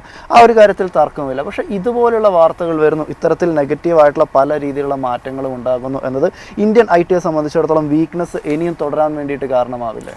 ഒന്ന് ശ്രദ്ധിക്കണം. കാര്യം ഇന്നത്തെ ദിവസം വളരെ ക്രൂഷ്യലാണ്. ഇന്നത്തെ ദിവസം കഴിഞ്ഞിട്ടേ നമുക്ക് അതിനകത്തൊരു സ്റ്റാൻഡ് എടുക്കാൻ പറ്റുള്ളൂ. കാര്യം ഇതൊരു നെഗറ്റീവ് ന്യൂസ് ആണോ? On face value this is a negative news. കാര്യം ഇന്ത്യൻ IT ശരിക്കും പറഞ്ഞാൽ ഔട്ട് ഓഫ് ദ വുഡ്സ് ഒന്ന് വന്നുകൊണ്ടിരിക്കുകയായിരുന്നു. അതായത് ഒരു ടേൺ അറൗണ്ടിൻ്റെ സെറ്റപ്പ് കാണിക്കുന്നു. നമ്മളിത് കഴിഞ്ഞ ആഴ്ച പറയുന്നു. അതായത് കൂടുതൽ ബെയറിഷ് ബെറ്റ് വരുന്നത് can be positive for Indian IT stocks എന്ന് പറയും. അത് മാത്രമല്ല, നമ്മൾ ഡോളർ ഇൻഡെക്സിലേക്ക് വരുമ്പോൾ 100.63, അതായത് USD INR pair exchange rate നോക്കുകയാണെങ്കിൽ 96.29 റുപ്പീസ് പെർ ഡോളർ എന്ന രീതിയിലൊക്കെ. അതായത് വേറെ ഒന്നുമല്ല, higher dollar is good for dollar earning companies like IT. അപ്പോൾ അങ്ങനെയും കൂടെ ഒരു ടെയിൽ വിൻഡ് നിൽക്കുകയും വാല്യുവേഷൻ കംഫർട്ട് തരികയും മണി കൂടുതൽ അങ്ങോട്ടേക്ക് വരാനും ചാൻസ് ഉണ്ടായിരുന്ന സിറ്റുവേഷനാണ് ഒരു 2-3 ദിവസമായിട്ട് നമ്മൾ ഈ ആഴ്ച തുടങ്ങിയപ്പോൾ തന്നെ നമ്മൾ കാണുന്നതെന്നല്ല. ആ സമയത്താണ് ഇങ്ങനെ ഒരു IBM-ൻ്റെ ന്യൂസ് വന്നതെന്ന് പറയുന്നത്. എങ്ങനെയാണ് അതിനെ ഇമ്പാക്റ്റ് ചെയ്യുന്നത്? കാര്യം ഇന്നലെ തന്നെ ഞാൻ നമ്മൾ ഈ സെമി ഫൈനൽസ് കളി കണ്ടുകൊണ്ടിരിക്കുമ്പോൾ തന്നെ US മാർക്കറ്റിൽ ഇൻഫോസിസിൻ്റെ ADR ഇന്നലെ എനിക്ക് തോന്നുന്നു ക്ലോസ് ചെയ്തത് 3.91% ആണ്, മൈനസ് ആയിട്ടാണെങ്കിൽ പോലും. ഇടയ്ക്ക് ഇൻട്രാഡേ ലോ എന്ന് പറഞ്ഞാൽ -9% വരെ ADR പോയി. വിപ്രോ ADR എന്ന് പറഞ്ഞാൽ ഇന്നലെ ക്ലോസ് ചെയ്തത് -3.16% ആണെങ്കിൽ പോലും ഡേ ഏതാണ്ട് 4% ഡൗൺ ആയിരുന്നു എന്നുള്ള. അപ്പോൾ അത് തന്നെ കാണിക്കുന്ന ഇമ്പാക്റ്റ് എന്താണ്? ഈ പറയുന്ന പോലെ സാസ് ബേസ്ഡ് അല്ലെങ്കിൽ സോഫ്റ്റ്വെയർ സർവീസസ് മോഡലിന് ഒരു ഇമ്പാക്റ്റ് ഉണ്ടാവും എന്ന് മാർക്കറ്റ് പറയുന്നു. ആ എത്രത്തോളമാണ് ആ ഇമ്പാക്റ്റ് എന്നുള്ളത്. കാര്യം ഇതാണ് ഇപ്പോൾ ഇന്ത്യൻ മാർക്കറ്റിൻ്റെ പ്രശ്നം, വാല്യുവേഷൻ അല്ല. ഇന്ത്യൻ മാർക്കറ്റിലെ IT-യുടെ പ്രശ്നം വാല്യുവേഷൻ അല്ല. ഇന്ത്യൻ മാർക്കറ്റിലെ IT-യുടെ പ്രശ്നം വെച്ചാൽ അമേരിക്കയിൽ ഉണ്ടാകുന്ന ഓരോ ന്യൂസും, അത് സാസ് ബേസ്ഡ് കമ്പനീസിലായിക്കോട്ടെ അത് നെഗറ്റീവായിട്ടുള്ള ന്യൂസും AI ബേസ്ഡ് കമ്പനീസിലെ പോസിറ്റീവായിട്ടുള്ള ന്യൂസും ഇത് രണ്ടും ഇന്ത്യൻ IT-ക്ക് ഒരു കാസ്കേഡിങ് എഫക്റ്റ് ഉണ്ടാക്കും എന്നുള്ളതാണ് അൺഫോർച്ചുനേറ്റ് ആയിട്ടുള്ളൊരു കാര്യം എന്നുള്ളത്. ബട്ട് ഇന്നും നാളെ നമുക്ക് നിഫ്റ്റി IT എങ്ങനെ പെർഫോം ചെയ്യുന്നു നോക്കാം. നിഫ്റ്റി IT ആയിരിക്കാം ഒരു പക്ഷേ ഇന്ത്യൻ മാർക്കറ്റിൽ ചിലപ്പോൾ ഇന്ന് ഡ്രാഗ് ആവുക. ബട്ട് എനിക്ക് അറിയില്ല കേട്ടോ, കാര്യം ഡിസ്കഷൻ ഇപ്പോഴും നോക്കുമ്പോൾ എനിക്കും പേഴ്സണലി നോക്കുമ്പോൾ IBM-ൻ്റെ കാര്യത്തിൽ വരണമെങ്കിലും IBM ചെയ്യുന്നതല്ല ഇന്ത്യൻ IT കമ്പനീസ് എന്നാണ് ഞാൻ വിശ്വസിക്കുന്നത്. കാര്യം ഇന്ത്യൻ IT കമ്പനീസ് ഈ എൻ്റർപ്രൈസസിനൊക്കെ ഒരുപാട് ഇത് കൊടുത്തിട്ടുണ്ട്, അതായത് സോഫ്റ്റ്വെയർ ഡിപ്ലോയ് ചെയ്തിട്ടുണ്ട്, എൻ്റർപ്രൈസ് സോഫ്റ്റ്വെയർ ഡിപ്ലോയ്മെൻറ്റ് നടത്തിയിട്ടുണ്ട്. ആ കമ്പനികളാണ്, ആ ക്ലയൻസാണ് ഇപ്പോൾ പോയി ഹാർഡ്വെയർ മേടിക്കുന്നത്. ഈ ഹാർഡ്വെയർ അവർ മേടിക്കുന്നത് എന്തിനാ? ഇവരെ കയ്യിലിരിക്കുന്ന ഇപ്പോഴത്തെ സോഫ്റ്റ്വെയർ ഡിപ്ലോയ് ചെയ്തിരിക്കുന്ന സോഫ്റ്റ്വെയറിനെ AI-യിലേക്ക് പിവേർട്ട് ചെയ്യാനാണ്. അത് പിവേർട്ട് ചെയ്യാനായിട്ട് ഇനി പുതിയതായിട്ടൊരു കമ്പനിയൊന്നും എൻഗേജ് ചെയ്യുന്നതെന്ന് എനിക്ക് തോന്നുന്നില്ല. കാര്യം അതിനകത്ത് ഒരുപാടുണ്ട്. കാര്യം ഒരു സോഫ്റ്റ്വെയർ ഇംപ്ലിമെൻറ്റേഷൻ എന്ന് പറഞ്ഞാൽ വെറും ഒരു കോഡിംഗ് മാത്രമൊന്നുമല്ല. അതിനകത്ത് ഈ പറഞ്ഞ പോലെ ക്രോസ് പ്ലാറ്റ്ഫോം ഇൻ്റഗ്രേഷൻ വേണം, ഒരുപാട് ലൈസൻസിൻ്റെ ഇൻ്റഗ്രേഷൻ വേണം. ഈ സോഫ്റ്റ്വെയർ പല ഹാർഡ്വെയറിൽ കോൺഫ്ലിക്റ്റ് ഇല്ലാതെ വർക്ക് ചെയ്യണം. ഇതിൻ്റെ ടെസ്റ്റിംഗ് ഒക്കെ യൂണിഫോം ആയിരിക്കണം, ഡേറ്റ കൺസിസ്റ്റൻസി വേണം, ഇതിന് സൈബർ സെക്യൂരിറ്റി വേണം. ഇങ്ങനത്തെ ഒരുപാട് കാര്യങ്ങൾ ഇംപ്ലിമെൻറ്റ് ചെയ്യണമെങ്കിൽ ആരാണോ ഈ സോഫ്റ്റ്വെയർ ഡിപ്ലോയ്മെൻറ്റ് ഈ കമ്പനികൾ ചെയ്തിരിക്കുന്നത് അവർ തന്നെയായിരിക്കും AI-യിലേക്ക് ഒരു പിവട്ട് നടത്തണമെന്നുള്ളത്. നമ്മൾ ഇന്നലെ ABBയുടെ ഒരു എന്താ പറയുക ഒരു പ്രോജക്റ്റ് നമ്മുടെ TCS വന്നത് എന്താ ഈ പറയുന്ന പോലെ ഒരു ഷിഫ്റ്റാണ് എന്നുള്ള. അപ്പോൾ മേ ബി കുറച്ച് കാലത്തേക്ക് നമുക്ക് ഓർഡർ ഡിലേ ചെയ്തേക്കാം. അത് ചിലപ്പോൾ നമ്മൾക്ക് ഇത്തിരി പെയിൻഫുൾ ആയിട്ടുള്ള ഇന്ത്യൻ IT കമ്പനീസ് ഹോൾഡ് ചെയ്യുന്നവർക്ക് പെയിൻഫുൾ ആയിരിക്കാം. ബട്ട് അൾട്ടിമേറ്റ്ലി എനിക്ക് തോന്നുന്നതെന്ന് വെച്ചാൽ കോഡിംഗ് പോവായിരിക്കാം. മേ ബി കോഡിംഗ് ഉണ്ടെങ്കിലും ഈ പറഞ്ഞ പോലെ ഇത് ഇൻ്റഗ്രേറ്റ് ചെയ്യാനായിട്ടൊരു ടീം വേണമല്ലോ. നമുക്ക് ഈ AI പ്ലാറ്റ്ഫോംസ് ഒരു ടൂൾ, ഒരു നല്ലൊരു ടൂൾ, അതായത് നമ്മൾ 10 ദിവസം കൊണ്ട് ചെയ്യുന്ന ഒരു കാര്യം ഒരു 1.5-2 മണിക്കൂർ അല്ലെങ്കിൽ 5 മണിക്കൂർ കൊണ്ട് ഫിനിഷ് ചെയ്യാൻ പറ്റുന്ന ഒരു നല്ല ടൂളും കൂടി വന്നു എന്നല്ലാതെ എനിക്ക് അതിനകത്ത് വലിയ പ്രോബ്ലം തോന്നുന്നില്ല. ഓഫ് കോഴ്സ് അതിനകത്ത് ലേ ഓഫ് വരും. ഇപ്പോൾ എൻ്റെ പോലത്തെ പ്രായത്തിൽ ഇപ്പോൾ ഞാൻ ട്രിവാൻഡ്രം റീജിയൻ പഠിച്ചു, എൻ്റെ കൂടെയുള്ള ഒരുപാട് സോഫ്റ്റ്വെയർ അവർക്ക് ചിലപ്പോൾ പ്രോബ്ലം ആയിരിക്കും. കാര്യം അവർ പഠിച്ചിരുന്ന ആ ഒരു രീതി അല്ല പുതിയ സാധനങ്ങൾ വരും. അപ്പോൾ നമ്മളെപ്പോലത്തെ ഏജ് ഉള്ളവർക്ക് നമ്മളെ അൺലേൺ ചെയ്യിപ്പിച്ച് റീലേൺ ചെയ്യിപ്പിച്ച് പുതിയ സാധനങ്ങൾ പഠിപ്പിക്കാൻ പാടായിരിക്കാം. അതുകൊണ്ട് പുതിയ യങ്സ്റ്റേഴ്സിനായിരിക്കും കൂടുതൽ ഓപ്പർച്യൂണിറ്റി, അങ്ങനെ ഒരു ഷിഫ്റ്റ് വരാനുള്ള ചാൻസ് ഉണ്ട് എന്നുള്ള.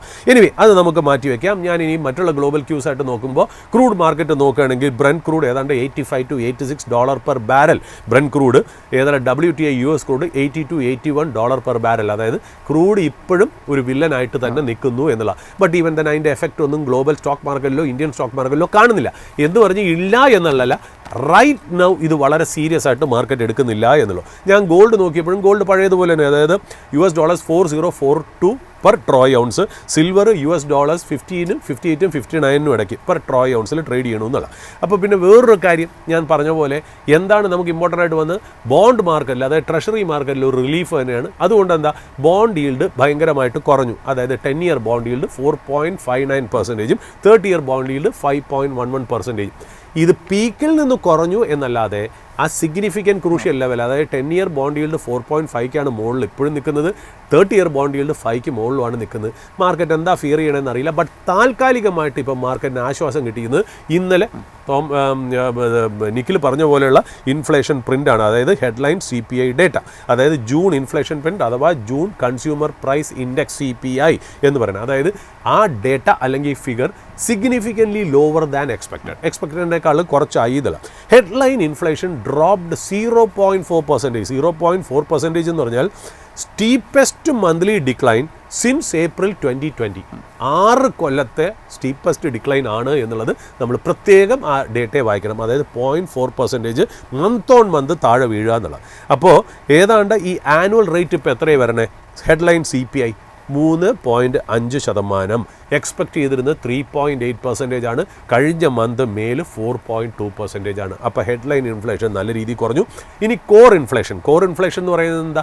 കോർ ഇൻഫ്ലേഷൻ എന്ന് പറഞ്ഞാൽ ഹെഡ്ലൈൻ ഇൻഫ്ലേഷനിൽ നിന്നും സീസണലായിട്ടുള്ള 2 സാധനങ്ങൾ, അതായത് എനർജി പ്രൈസും ഫുഡ് പ്രൈസസും എടുത്ത് മാറ്റിക്കഴിഞ്ഞാൽ നമുക്ക് മനസ്സിലാവുന്നത് ഫ്ലാറ്റ് 0% ആണ് എന്നുള്ളത്. സോ നമ്മുടെ ആനുവൽ കോർ ഇൻഫ്ലേഷൻ റേറ്റിനെ ഏതാണ്ട് 2.6% ആയി മാറി എന്നുള്ളതാണ് മനസ്സിലാക്കുക. അപ്പോൾ അതോടുകൂടി ഇൻഫ്ലേഷൻ്റെ റിസ്ക് ഭേദപ്പെട്ട രീതിയിൽ താൽക്കാലികമായിട്ട്, ഞാൻ വീണ്ടും പറഞ്ഞു ടെമ്പററി ആയിട്ട് കുറഞ്ഞു. അതിന് കാരണം എന്താണെന്ന് വെച്ചാൽ ഇപ്പോൾ ഈ 42 ഇപ്പം നമ്മളെ സംബന്ധിച്ച് ഈ CME ഗ്രൂപ്പിൻ്റെ ഫെഡ് വാച്ച് എന്ന് പറയുന്ന ഒരു പ്രഡിക്ഷൻ ട്രാക്കറുണ്ട്. ഈ പ്രഡിക്ഷൻസ് എങ്ങനെയാണ്, അതായത് ഫെഡ് എങ്ങനെയാണ് ഇൻട്രസ്റ്റ് റേറ്റിൽ മൂവ് ചെയ്യാൻ പോകുന്നതിന് പ്രഡിക്ഷൻ ട്രാക്കർ ഞാൻ നോക്കിയിരുന്നപ്പം ഇത്രയും നാൾ 42% ചാൻസസ് ഏതാണ്ട് 25 ബേസിസ് പോയിൻറ്റ്സ് ഹൈക്ക് ഈ ജൂലൈ ഫെഡ് FOMC മീറ്റിങ്ങിൽ നടക്കുന്നതാണ്. പക്ഷേ ഇപ്പോൾ മനസ്സിലാവുന്ന ഒരു കാര്യം എന്താ, അത് കുറഞ്ഞ് 10 to 17% ആയി മാറി എന്നുള്ള. ഇത് ജൂലൈ ഫെഡിൻ്റെ കാര്യമാണ്. ബട്ട് സെപ്റ്റംബറിലെ ഫെഡിൽ ഇപ്പോഴും മാർക്കറ്റ് എക്സ്പെക്റ്റ് ചെയ്യുന്നത് 25 ബേസിസ് പോയിൻറ്റ്സ് കൂട്ടും എന്നാണ്. അതിനുള്ള ചാൻസസ് 60% ആണ് ഈ CME ഗ്രൂപ്പിൻ്റെ ഫെഡ് വാച്ച് പ്രഡിക്ഷൻ പറയുന്നത് എന്നുള്ളത്. ചിലപ്പോൾ അതുകൊണ്ടാണോ ഇപ്പോഴും ബോണ്ട് ഈൽഡ് കുറച്ച് നമ്മുടെ കംഫർട്ട് ലെവലിൻ്റെ മുകളിൽ നിൽക്കുന്നത് എന്നുള്ള അറിയില്ല എന്നുള്ള. പിന്നെ ഒരു ഇമ്പോർട്ടൻറ്റ് ന്യൂസ് വാച്ച് ഔട്ട് ചെയ്യേണ്ടത്, US ഇറാൻ വാർ ഒരു സൈഡിൽ നിൽക്കുന്നു. അതിൻ്റെ കാര്യങ്ങൾ ഇങ്ങനെ നടന്നു പോകുന്ന അതിൻ്റെ കൂടെ വേറൊരു ഇമ്പോർട്ടൻ്റ് ആയിട്ടുള്ളൊരു കാര്യം കൂടെ വന്നു. അതായത് നമുക്കറിയാലോ, ഈ റഷ്യ യുക്രൈൻ വാർ നിർത്തുക എന്ന് പറയുന്നത് ട്രംപിൻ്റെ ഒരു പ്രസ്റ്റീജിയസ് ഇഷ്യൂ ആയി. അപ്പോൾ ട്രംപ് അതിനകത്ത് നോക്കുന്നൊരു കാര്യം എന്നാൽ റഷ്യ നിർത്തണം എന്നുണ്ടെങ്കിൽ റഷ്യയുടെ വരവ്, എക്കണോമിക് വരവ്, അല്ലെങ്കിൽ അവർക്ക് കിട്ടുന്ന പൈസ കുറയണം. ആ പൈസ ഉപയോഗിച്ചാണ് ഇവർ വാർ ഫണ്ട് ചെയ്യുന്നതെന്നാണ് പറയുന്നത്. ആ വാർ ഫണ്ട് ചെയ്യാനായിട്ട് പൈസ കൊടുക്കുന്ന ആരാ? അതായത് റഷ്യക്ക് ഏറ്റവും കൂടുതൽ നല്ല രീതിയിൽ കാശ് കിട്ടുന്നത്, ഡിഫൻസൊക്കെ അവിടെ നിൽക്കട്ടെ ഒരു സൈഡിൽ, ഓയിലിൻ്റെ എക്സ്പോർട്ടിലാണ് അവർക്ക് ഏറ്റവും കൂടുതൽ കാശ് കിട്ടുന്നത്. അപ്പോൾ ആ ഓയിലിൻ്റെ എക്സ്പോർട്ടിൽ 70% ബൈ ചെയ്യുന്നത് ഇന്ത്യയും ചൈനയുമാണ്. അപ്പോൾ പണ്ട് മുതലേ ട്രംപിൻ്റെ അഡ്മിനിസ്ട്രേഷനും ആ എക്കോസിസ്റ്റവും US പറഞ്ഞുകൊണ്ടിരുന്നത് നമ്മളൊക്കെ കൂടെയാണ് ഈ ട്രംപിനെ ഫണ്ട് ചെയ്യുന്നത് യുക്രൈനായിട്ടുള്ള വാർ നടത്താൻ എന്നുള്ള രീതിയിലാണ്. ഇപ്പോൾ US സംബന്ധിച്ച് ഈ റഷ്യയുടെ വരവിനെ നിർത്തണം, ഡിസ്റപ്റ്റ് ചെയ്യണം എന്നുള്ളൊരു ആഗ്രഹമുണ്ട് എന്നുള്ള കാര്യം അറിയാം. അപ്പോൾ നമ്മളൊരു കാര്യം മനസ്സിലാക്കണം, നമ്മൾ ഈ റഷ്യയുടെ ഓയിലും നാച്ചുറൽ ഗ്യാസും മേടിക്കുന്നത് മെയിൻലി 5 രാജ്യങ്ങളാണ്. അതായത് റഷ്യൻ ഓയിൽ മേടിക്കുന്ന ടോപ്പ് 5 രാജ്യങ്ങളെന്ന് പറയുന്നത് ചൈന, ഫസ്റ്റ് ലാർജസ്റ്റ് കൺസ്യൂമർ, രണ്ടാമത് ഇന്ത്യ, മൂന്നാമത് സ്ലോവേക്കിയ, പിന്നെ വരുന്ന ഹംഗറി, പിന്നെ അസർബൈജാൻ. എന്നാൽ റഷ്യൻ ഗ്യാസ് മേടിക്കുന്നത്, largest importer of natural gas, Russian natural gas എന്ന് പറയുന്നത് China, France, Japan, Hungary, Belgium, അവിടെ ഇന്ത്യയില്ല. അപ്പോൾ ഇപ്പോൾ ഇവിടെ അമേരിക്കയിൽ ഒരു ബൈപാർട്ടിസാൻ US സെനറ്റേഴ്സിൻ്റെ ഗ്രൂപ്പ്, ബൈപാർട്ടിസാൻ US സെനറ്റേഴ്സിൻ്റെ ഗ്രൂപ്പ് എന്ന് പറഞ്ഞാൽ 2 പാർട്ടിയിൽ നിന്നുള്ള ആൾക്കാരും കൂടെ ചേർന്ന്, നമ്മൾ ജോയിൻറ്റ് പാർലമെൻ്ററി കമ്മിറ്റി എന്ന് പറയുമ്പോൾ പോലെ ഈ ഡെമോക്രാറ്റ്സിൽ നിന്ന് റിപ്പബ്ലിക്കിൽ നിന്നും ചെയ്ത ഒരു ബൈപാർട്ടിസാൻ ഒരു ഡെലിഗേഷൻ അല്ലെങ്കിൽ ഗ്രൂപ്പ് ഓഫ് US സെനറ്റേഴ്സ് ഒരു ലോങ് അവൈറ്റഡ് ബില്ല് കൊണ്ടുവന്നു എന്നുള്ള. അതായത് ഒരു സ്വീപ്പിംഗ് സാങ്ഷൻസ് ഓൺ റഷ്യ. അതുമാത്രമല്ല, അതിനകത്ത് കുറ്റപ്പെടുത്തുന്നത് റഷ്യയുടെ ഓയിലും ഗ്യാസും മേടിക്കുന്ന ടോപ്പ് 5 രാജ്യങ്ങളെ മെൻഷൻ ചെയ്യുന്നുണ്ട്. അതിൽ ഇന്ത്യയുടെ പേരും കൂടെ അതിനകത്തുണ്ട്. അതായത് റഷ്യയെ സഹായിക്കുന്ന എല്ലാവരും അനുഭവിക്കാൻ പോകുന്നേ ഉള്ളൂ എന്നുള്ള രീതിയിലാണ് പറയുന്നത്. അപ്പോൾ ഈ ലെജിസ്ലേഷൻ അല്ലെങ്കിൽ ഈ ബില്ലിനെ ശരിക്കും പറഞ്ഞാൽ Lindsay Graham Russia accountability bill എന്ന് പലരും അതിനെ വിളിക്കുന്നുണ്ടെന്ന്. കാര്യം ഇതിനെ കൊണ്ടുവന്നത് ലിൻസേ ഗ്രഹാമാണ്. ലിൻസേ ഗ്രഹാം എനിക്ക് തോന്നുന്നു 2 കൊല്ലമായിട്ട് ഈ ബില്ലിൽ വർക്ക് ചെയ്യുന്നു. അദ്ദേഹം മരണപ്പെട്ടു കഴിഞ്ഞ ശനിയാഴ്ച എന്നുള്ളതാണ്. അപ്പോൾ ആ ബില്ല് ശരിക്കും പറഞ്ഞാൽ ഒരു ടാരിഫിന് അപ്പുറമാണ് പോകുന്നത് എന്നുള്ളത്. അതായത് ഒരു രാജ്യങ്ങൾക്ക് മേലെ ടാരിഫ് വയ്ക്കുക എന്നുള്ളത് മാത്രമല്ല, അവർ ഈ ഒരുപാട് കാര്യങ്ങൾ അവർ ഇംപ്ലിമെൻറ്റ് ചെയ്യാൻ പോകുന്നുണ്ട്. അതായത് റഷ്യൻ എക്കണോമിയിൽ ഒരുപാട് റെസ്ട്രിക്ഷൻസ് കൊണ്ടുവരാൻ പോകുന്നു. അതിൻ്റെ എനർജി സെക്ടർ, അതിൻ്റെ ഫിനാൻഷ്യൽ സെക്ടർ, അതിൻ്റെ ഡിഫൻസ് സെക്ടർ, അവിടെയുള്ള ബിസിനസ് ആൾക്കാർ, ഒലിഗാർച്ച്, അവർക്ക് എഗെയിൻസ്റ്റും, പിന്നെ അതുമാത്രമല്ല റഷ്യൻ പ്രസിഡൻറ്റ് വ്ളാഡിമിർ പുടിൻ എഗെയിൻസ്റ്റും വലിയ എന്താ പറയുക റെസ്ട്രിക്ഷൻസ് കൊണ്ടുവരാൻ തീരുമാനിച്ചു. അതുമാത്രമല്ല റഷ്യ ഒരുപാട് ഓയിൽ ട്രേഡ് ഷാഡോ ഫ്ലീറ്റിൽ നടത്തുന്നു. ആ ഷാഡോ ഫ്ലീറ്റിലും ഇവർ റെസ്ട്രിക്ഷൻസ് കൊണ്ടുവരാൻ ഉദ്ദേശിക്കുന്നു എന്നുള്ളതാണ് മനസ്സിലാക്കുന്നത്. അതുമാത്രമല്ല Russian financial institutions, central bank of Russian federation, അതുമാത്രമല്ല മേജറായിട്ടുള്ള എനർജി പ്രോജക്ട്സ്, അത് ഒരുപാട് വലിയ രീതിയിൽ രാജ്യത്തിന് കൊടുക്കാമെന്ന് മാത്രമല്ല രാജ്യത്തിനകത്ത് ഓപ്പറേറ്റ് ചെയ്യുന്ന പല വ്യക്തികൾക്കും ഇൻസ്റ്റിറ്റ്യൂഷന് പോലും റെസ്ട്രിക്ഷൻസ് വയ്ക്കുക എന്നുള്ള രീതിയിലേക്ക് അവർ മാറി എന്നുള്ള പറഞ്ഞു. അപ്പോൾ ആദ്യത്തെ പ്രപ്പോസൽ എന്തായിരുന്നു? 500% എന്നാണ് പറഞ്ഞു. അതായത് ആർക്കൊക്കെ? റഷ്യയെ സഹായിക്കുന്ന, റഷ്യയിൽ നിന്ന് ഓയിൽ ഇമ്പോർട്ട് ചെയ്യുന്ന, അഥവാ ഇന്ത്യ എന്ന് നമുക്ക് വേണമെങ്കിൽ പറയാം, 500% പറഞ്ഞിരുന്നു എന്നുള്ളതാണ് പ്രത്യേകം. അപ്പം നമ്മളിന്ന് തമ്പിൽ കൊടുത്ത 500 ആണെങ്കിലും, പക്ഷേ വളരെ റീസെൻ്റ് ആയിട്ട് ഇപ്പോൾ വന്ന ഒരു ഇൻഫർമേഷൻ എന്ന് പറഞ്ഞാൽ ഇപ്പോൾ പുതിയതായിട്ട് ആ ബില്ലൊന്ന് അപ്ഡേറ്റ് ചെയ്തിരിക്കണം. ആ ബില്ല് അപ്ഡേറ്റ് ചെയ്തതിൽ 2 കാര്യങ്ങൾ അവർ ഉൾപ്പെടുത്തി. ഒന്നെന്ന് പറയുന്നത് 500 എന്ന് പറഞ്ഞത് കുറച്ച് 100 ആക്കാമെന്ന്, വലിയ ആശ്വാസമായല്ലോ. 500 എന്ന് പറയുന്നത് 100 ആക്കാമെന്നുള്ള ആശ്വാസമാണ് അതിനകത്ത് പറയുന്നത്. രണ്ടാമത്, ചില രാജ്യങ്ങൾ റഷ്യയുടെ കയ്യിൽ നിന്ന് ഇമ്പോർട്ട് ചെയ്യണത് 15% താഴെയാണ്. അങ്ങനത്തെ രാജ്യങ്ങൾക്ക് എക്സംഷൻ. അതുമാത്രമല്ല ആ രാജ്യങ്ങൾ ഇനി മുന്നോട്ട് പോകുമ്പോൾ ഗണ്യമായിട്ടുള്ള ഇമ്പോർട്ട് കുറയ്ക്കുകയും വേണം. സോ അതിനകത്ത് പറയുന്നത് എന്താ? ജപ്പാൻ, ഫ്രാൻസ്, ഹംഗറി, ബെൽജിയത്തിനൊന്നും ഇത് വലിയ എഫക്റ്റ് വരാൻ പോകുന്നില്ല. ചുരുക്കം പറഞ്ഞാൽ നമുക്ക് 500 അല്ലാന്നേ ഉള്ളൂ, 100% എന്നുള്ള രീതിയിലേക്കാണ് വന്നിരിക്കുന്നത്. നമുക്കറിയാലോ ഇന്ത്യയും US തമ്മിലുള്ള ട്രേഡ് ഡീൽ നെഗോസിയേഷൻ ഏതാണ്ട് ഫൈനൽ സ്റ്റേജസിലാണ്. നമ്മുടെ trade and commerce minister Piyush Goyal പറഞ്ഞ 99% കാര്യങ്ങളും ഫൈനലൈസ് ചെയ്തു, 1% മാത്രമേ ഉള്ളൂ. ഈ 1% എന്ന് പറഞ്ഞ് ഇതായിരുന്നോ എന്നുള്ള കാര്യം നമുക്കറിയില്ല. അതായത് ഇപ്പോൾ വന്നേക്കണം 100% ആണ് എന്നുള്ള രീതിയിലാണ് പറയുന്നത്. അതായത് നമ്മൾ ജസ്റ്റ് പറയുകയാണെങ്കിൽ പണ്ടത്തെ പോലെ തന്നെ ഏതൊക്കെയാണ് sensitive sectors, pharma, textiles, auto components, IT services, shrimp, sea food exports, leather goods, Gems and jewellery, ഇതിനൊക്കെ നെഗറ്റീവായിട്ടാണ് ഈ ന്യൂസ് വരുന്നതെന്നുള്ള.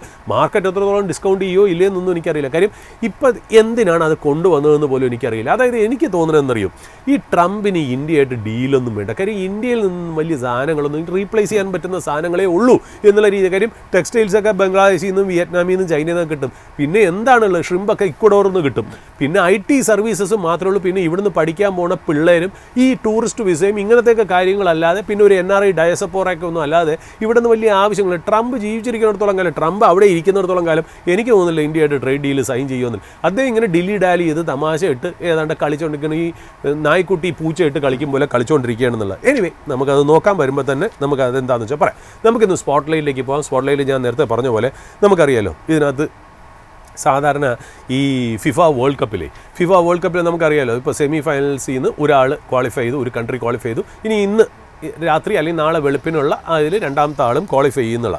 അപ്പോൾ സാധാരണ നമ്മൾ എപ്പോഴും പറയണത് എന്താ, സാധാരണ ഈ ഇംഗ്ലീഷുകാർ കളിക്കുമ്പോൾ ഇംഗ്ലീഷുകാരെ എപ്പോഴും പറയുന്നൊരു കാര്യമുണ്ട്. അവരുടെ ഏറ്റവും വലിയ സ്ലോഗനും അവരെവിടെ പോയാലും പാടി കിടക്കുന്നൊരു കാര്യമുണ്ട്. അതായത് ഇംഗ്ലണ്ട് ക്വാളിഫൈയും ചെയ്തു സെമി ഫൈനൽ.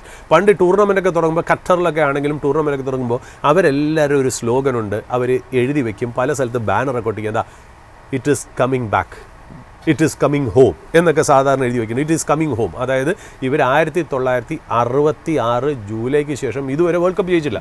60 കൊല്ലത്തിന് ശേഷം ഇറ്റ് ഈസ് കമ്മിങ് ഹോം എന്നുള്ള രീതിയിൽ സാധാരണ വരും. അതായത് ഒരു തിരിച്ചു വരെ ഞങ്ങൾ ആഗ്രഹിക്കുന്നു എന്നുള്ള രീതിയിൽ സാധാരണ പറയണം. ഞാനത് എന്തുകൊണ്ട് പറഞ്ഞു വെച്ചാൽ, നമ്മുടെ എല്ലാവരെയും പ്രാർത്ഥന എന്താ, ഇന്ത്യൻ മാർക്കറ്റിലേക്ക് തിരിച്ച് കമ്മിങ് ഹോം ഓഫ് FPIs തിരിച്ചു വന്ന് വലിയൊരു ബൈയിങ് നടത്തണം എന്നാണ് നമ്മൾ ആഗ്രഹിക്കുന്നത് എന്നുള്ള രീതിയിൽ. അതായത് ദലാൽ സ്ട്രീറ്റിലെ മിക്ക ട്രേഡേഴ്സും ആയിരിക്കുന്നത് FI വന്നില്ല എന്നുള്ളതല്ല പ്രശ്നം, FI വന്ന് നല്ല ഒരു ഇൻവെസ്റ്റ്മെൻറ്റ് ഇട്ടാൽ സ്റ്റോക്കുകൾ നന്നായിട്ട് കയറുമല്ലോ എന്നുള്ളൊരു ആഗ്രഹം തന്നെയാണ് എന്നുള്ളത്. അതിന് റീസൺ എന്താ, സാധാരണ നമ്മളത് എക്സ്പെക്റ്റ് ചെയ്യാനുള്ള കാര്യം എന്താ, the worst of FI selling is over എന്ന് വിശ്വസിക്കുന്നു. രണ്ടാമത് സെൻറ്റിമെൻറ്റ് ഒരു ഇൻക്രിമെൻ്റലി ഫേവറബിളായി. പിന്നെ ഡൊമസ്റ്റിക് ഔട്ട്ലുക്ക് ഭേദപ്പെട്ട് ഇമ്പ്രൂവ് ചെയ്തു. അതുമാത്രമല്ല ഈ FIs ഇന്ത്യൻ സ്റ്റോക്കുകളിൽ, എസ്പെഷ്യലി ബ്ലൂ ചിപ്പ് സ്റ്റോക്കുകളിൽ അൾട്രാ ലൈറ്റ് പൊസിഷനിങ് ആണ്. അപ്പോൾ അൾട്രാ ലൈറ്റ് പൊസിഷനിങ് ആയതുകൊണ്ട് ഈ പറയുന്ന പോലെ കൂടുതൽ FIs ഇനി വരാനുള്ള ചാൻസ് ഉണ്ട്. കാര്യം FI ഹോൾഡിംഗ് എത്രയോ ഡെക്കേഡ്സിൻ്റെ ലോവർ ലെവലിൽ നിൽക്കുകയാണെന്നുള്ളത് നമ്മൾ മറക്കരുത് എന്നുള്ള. അപ്പോൾ എന്താണ് വരുന്നത്, നമ്മൾ ഇന്ന് സ്പോട്ട്ലൈറ്റ് അവതരിപ്പിക്കുന്നത് വേൾഡിലെ one of the biggest financial institution അഥവാ ഇൻവെസ്റ്റ്മെൻറ്റ് ബാങ്കർ അല്ലെങ്കിൽ ബ്രോക്കിംഗ് കമ്പനിയായ ഗോൾഡ്മാൻ സാക്സിൻ്റെ ഒരു റിപ്പോർട്ടാണ്. അവർ പറയുന്നത് ജൂൺ 27 ഇന്ത്യൻ നിഫ്റ്റി 26,500 അടിക്കും എന്നുള്ള രീതിയിലേക്കാണ് അവർ പറഞ്ഞേക്കണേ എന്നുള്ള.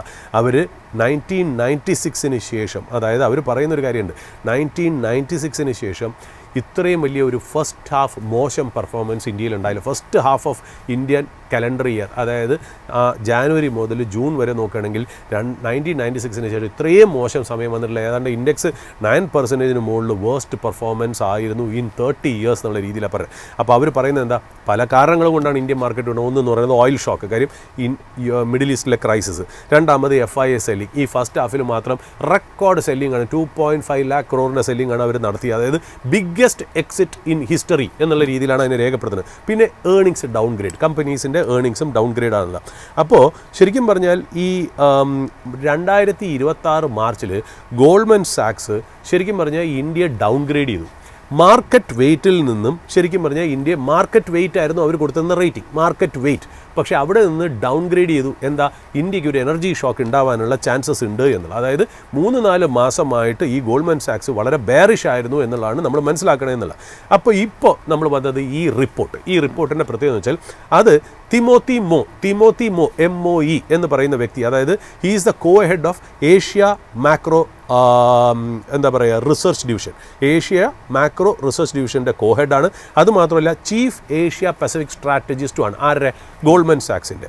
അദ്ദേഹം ഒരു ഓതർ ചെയ്ത നോട്ടാണ് അല്ലെങ്കിൽ ഒരു റിപ്പോർട്ടാണ്. ആരായിട്ട്, അമോരിത ഗോയൽ ആൻഡ് സുനിൽ കൗൾ, KOUL, ഇവർ രണ്ടുപേരും കൂടെ ചേർന്ന് ഈ പറയുന്ന പോലെ തിമോത്തി മോയും കൂടെ ചേർന്ന് ഒരു റിപ്പോർട്ട് ക്രിയേറ്റ് ചെയ്തു. അതിൻ്റെ പേരാണ് റൂം ടു റീബൗണ്ട്. അതായത് റൂം ടു റീബൗണ്ട് എന്നാണ് ആ റിപ്പോർട്ടിൻ്റെ ഹെഡിങ് തന്നെ. നല്ല രസമാണത് വായിക്കാനായിട്ട്, കാര്യം എല്ലാം പോസിറ്റീവായിട്ട് നമുക്ക് വലിയ സന്തോഷമാണെന്നുള്ളൂ. ഇതേപോലെ നടക്കുന്ന നിർബന്ധമൊന്നുമില്ല.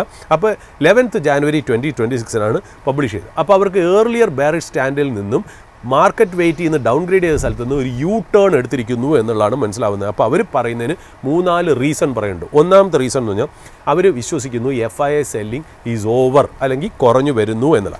ഇതാണ് ആ റിപ്പോർട്ടിൻ്റെ ഏറ്റവും വലിയ ഇമ്പോർട്ടൻറ്റ് പോയിന്റ് എന്ന് പറയുന്നത്. അതായത് ഗ്ലോബൽ ഫണ്ടുകൾ ഇന്ത്യയിൽ വളരെ വലിയ രീതിയിൽ അണ്ടർ വെയ്റ്റ് പൊസിഷൻ ആയിരുന്നു എന്നുള്ള. അപ്പം വളരെ അണ്ടർ വെയ്റ്റ് ആയിട്ട് നിൽക്കുമ്പോൾ ഒരു ആമ്പിൾ റൂമുണ്ട്. അതായത് പെട്ടെന്ന് കാര്യങ്ങൾ തിരിയുകയാണെങ്കിൽ FISന് മേടിക്കാനായിട്ട്, അതായത് ഒരു പ്രാവശ്യം എക്സിറ്റ് ചെയ്തു എന്ന് പറഞ്ഞാൽ ആ സ്പേസ് ഇപ്പോഴും കിടപ്പുണ്ട്. ഇവിടെ അവർ നല്ലൊരു റിട്ടേൺ എൻജോയ് ചെയ്ത ചരിത്രമുണ്ട്, ആ ടേസ്റ്റും അറിയാം. അപ്പോൾ അതുകൊണ്ട് there is an ample room for them to come back എന്നുള്ള രീതിയിൽ പറയുന്നു എന്നുള്ളതാണ് അവർ മനസ്സിലാണ്. അപ്പോൾ അവർ പറയുന്ന ഒരു കാര്യമുണ്ട്, ഫസ്റ്റ് ഹാഫ് ഓഫ് 2026 ഇന്ത്യയെ FISും FPIസും ഒരു ഫണ്ടിങ് മാർക്കറ്റായിട്ടാണ് ഉപയോഗിച്ചത്. ഫണ്ടിങ് മാർക്കറ്റ് എന്ന് വെച്ചാൽ അവരുടെ മറ്റുള്ള മാർക്കറ്റുകൾ അല്ലെങ്കിൽ മറ്റുള്ള ഓപ്പർച്യൂണിറ്റി, അത് AI ഡേറ്റാ സെൻറ്ററോ എന്തോ ആയിക്കോട്ടെ, അങ്ങോട്ടേക്ക് ഇൻവെസ്റ്റ് ചെയ്യാനായിട്ട്, ആ ഇൻവെസ്റ്റ്മെൻറ്റ്സ് ഫണ്ട് ചെയ്യാൻ വേണ്ടി, അതുമാത്രമല്ല പല ക്യാപെക്സും ഡേറ്റാ സെൻറ്റർ AI ഇൻഫ്രായിൽ നടത്തുന്നതിന് വേണ്ടി പൈസ ആവശ്യമുണ്ട്. അതിന് വേണ്ടിയിട്ട് അവർ ഏറ്റവും കൂടുതൽ പൈസ എടുത്തുകൊണ്ട് പോയത് ഇന്ത്യയിൽ നിന്നാണ്. ഇന്ത്യയെ ഫണ്ടിങ് മാർക്കറ്റായിട്ട് അവർ ഉപയോഗിച്ചു എന്നുള്ള രീതിയിലാണ് പറയുന്നത്. അപ്പോൾ ലാസ്റ്റ് 3-3.5 മാസം കൊണ്ട് ഏതാണ്ട് $30 ബില്യൺ മാത്രം പോയി എന്നുള്ള രീതിയിലാണ് പറയുന്നത് എന്നുള്ള.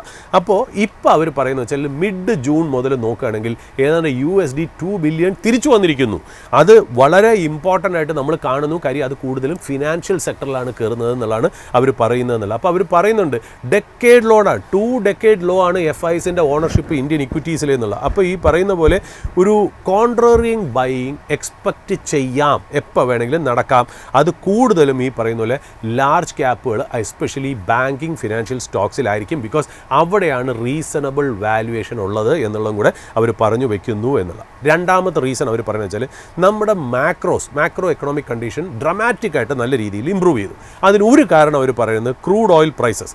ഈ റിപ്പോർട്ട് വരുമ്പോൾ ഇപ്പോഴത്തെ യുദ്ധത്തിൻ്റെ സിറ്റുവേഷൻ അവർ കൺസിഡർ ചെയ്തിട്ടില്ല എന്നാണ്. കാര്യം അവർ അതിനകത്ത് പറയുന്നത് വെച്ചാൽ $119 പെർ ബാരലിൽ നിന്ന് ഏതാണ്ട് $70 ബാരലിലേക്ക് വരിക എന്ന് പറഞ്ഞാൽ വളരെ വലിയൊരു ഫോളാണ്.